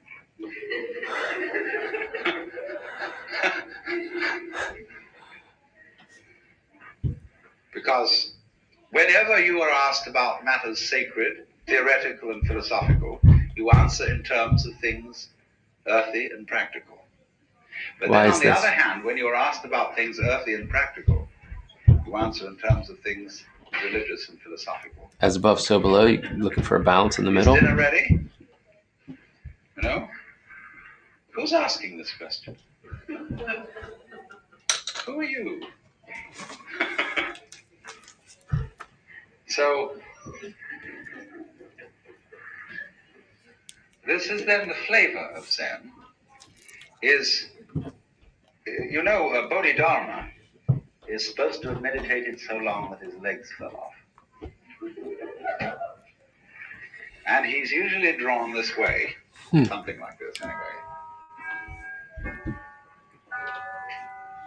Timing's everything. It's not trivial. It looks like a shmoo. But in Japan, you buy these toys that are Darumans. The shmoo. And they are so weighted in here that you can never knock them over. You can bat it on the floor, bat it this way, bat it that way, but it always comes up again. And so the poem says, 7 times down, 8 times up, such is life. So this is the principle of not being phased, not being attached. So to play the game, you can't phase me. Now, this is very important in the art of lifemanship. Fundamental gamesmanship. Because you see, when the Zen monks moved into Kyoto, they took over the best part of town. Simply fantastic how this happened. The beautiful hills were occupied by the brigands, who later became the Japanese nobility. Huh. The great daimyos. These were the toughest characters. And the Zen monks played a game with them, which was that, you possess all these lands and you're powerful and so on, but so what? It's all falling apart. It's all falling apart. Well, they said that's too Even bad. the Mona Lisa is falling apart. And the Zen monks said, you haven't got the hang of the thing, you see. So they found that they couldn't terrify Zen monks. That they played all sorts of tricks, but the Zen monks were better masters at it. See, supposing you say to somebody, look, I'm not afraid of you. You can do anything you like. You can kill me or anything at all. Well, if I go and kill the fellow who says this, I'll never find out whether he was afraid or not.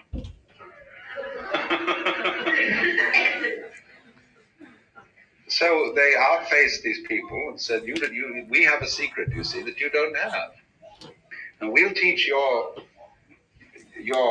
servitors to be great warriors, because they'll learn the secret too, and they won't be afraid of anything. And this is what they did. Mm-hmm. So the daimyos, the noblemen, built great monasteries for these Zen masters and monks on their best land. The finest artists of Japan made gold leaf screens for almost every room in the place. And although nobody owns anything individually, the community owns it collectively with the protection of the daimyos. And they had a tremendous scene going. Now, to us, that sounds extremely weird, even immoral. You don't expect religious people to do things like that. No, I know you don't. If the religious people are self-righteous and have no humor. Mm-hmm. But these people didn't go around pretending that they were specially good. I like that. I think it's done. Dupe themselves. They were people who understood what human nature is. That in every one of us there is an element of irreducible rascality. In Jewish theology, this is called the Yetzer Hara. Yetzer Hara. Yezerhara. The Yetzer Hara. The element of irreducible rascality, which was created by God. Because God has one too. And that's why when you are really affectionate with somebody else, when, for example, men... Eventually all these will go onto my YouTube. Hold on. As we all know. Eventually photographs of the work will go onto my Instagram. And all these broadcasts will be on my YouTube channel. I'll be putting that together very soon. Because I don't want history to be lost. I think that's the condition of the artist. The condition of the artist is the God complex. And when I say God complex, obviously what I'm referring to, I guess it's not obvious. What I am referring to is the creative in all of us. The very complex creative nature that we all have to create something from nothing. Something from no thing. because it already exists. Because energy cannot be created or destroyed. Okay? And all things create through an energetic form. How are molecules held together? Well, through energetic patterns.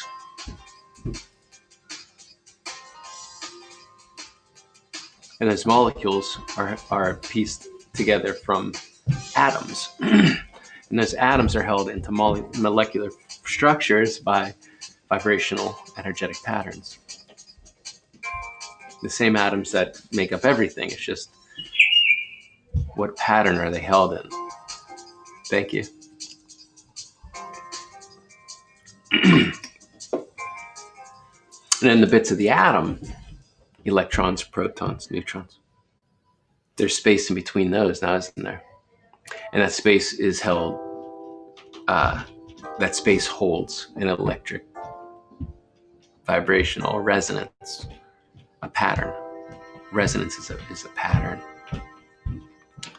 to the vibration of energy. Nikola Tesla said that if you want to understand the universe, you have to think in terms of energy, vibration, and resonance.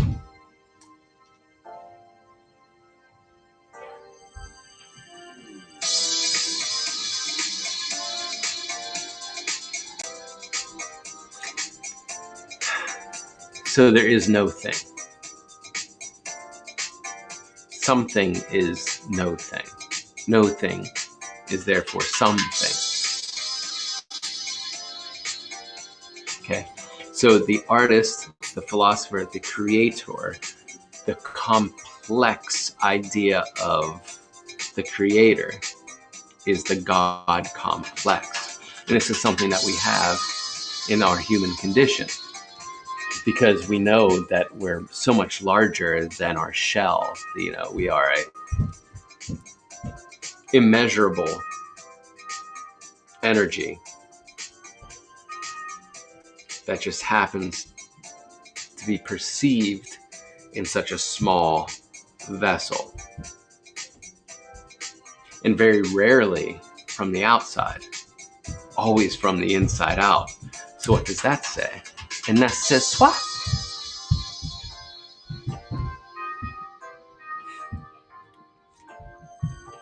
As above, so below, without, within. And so the God complex is the creative complex, to create complex ideas in a very simplistic fashion, or a sigil or a symbol, so that a thought or emotion can resonate outside of the individual's perception. And the perception of the individual is that it could possibly be an individual instead of connected to the greater, which is a oneness. So you see the irony there. When one thinks of themselves, it's funny to use those words, when a person thinks of themselves separate from everything, they see themselves as an individual or a one.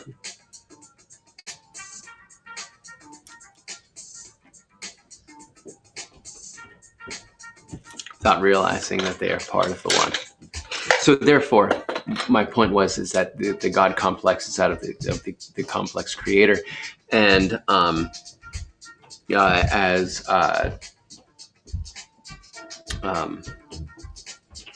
McKenna was saying on the show yesterday, we were listening to a lecture by McKenna, was that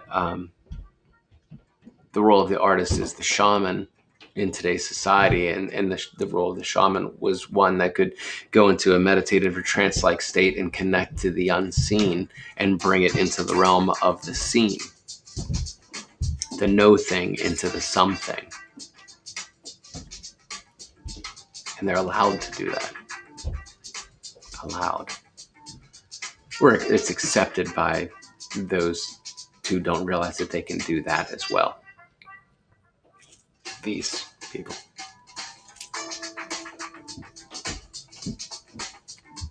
Those who believe themselves individuals, yet have a craving to be accepted into a crowd or a greater oneness. And they can't see the irony in that.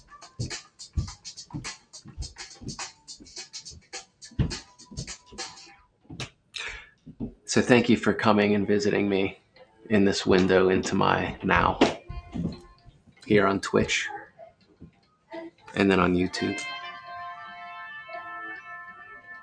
and whatever platform that the future holds.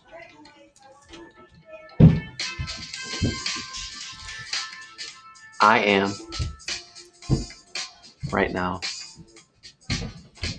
TK Mundok, Mundok.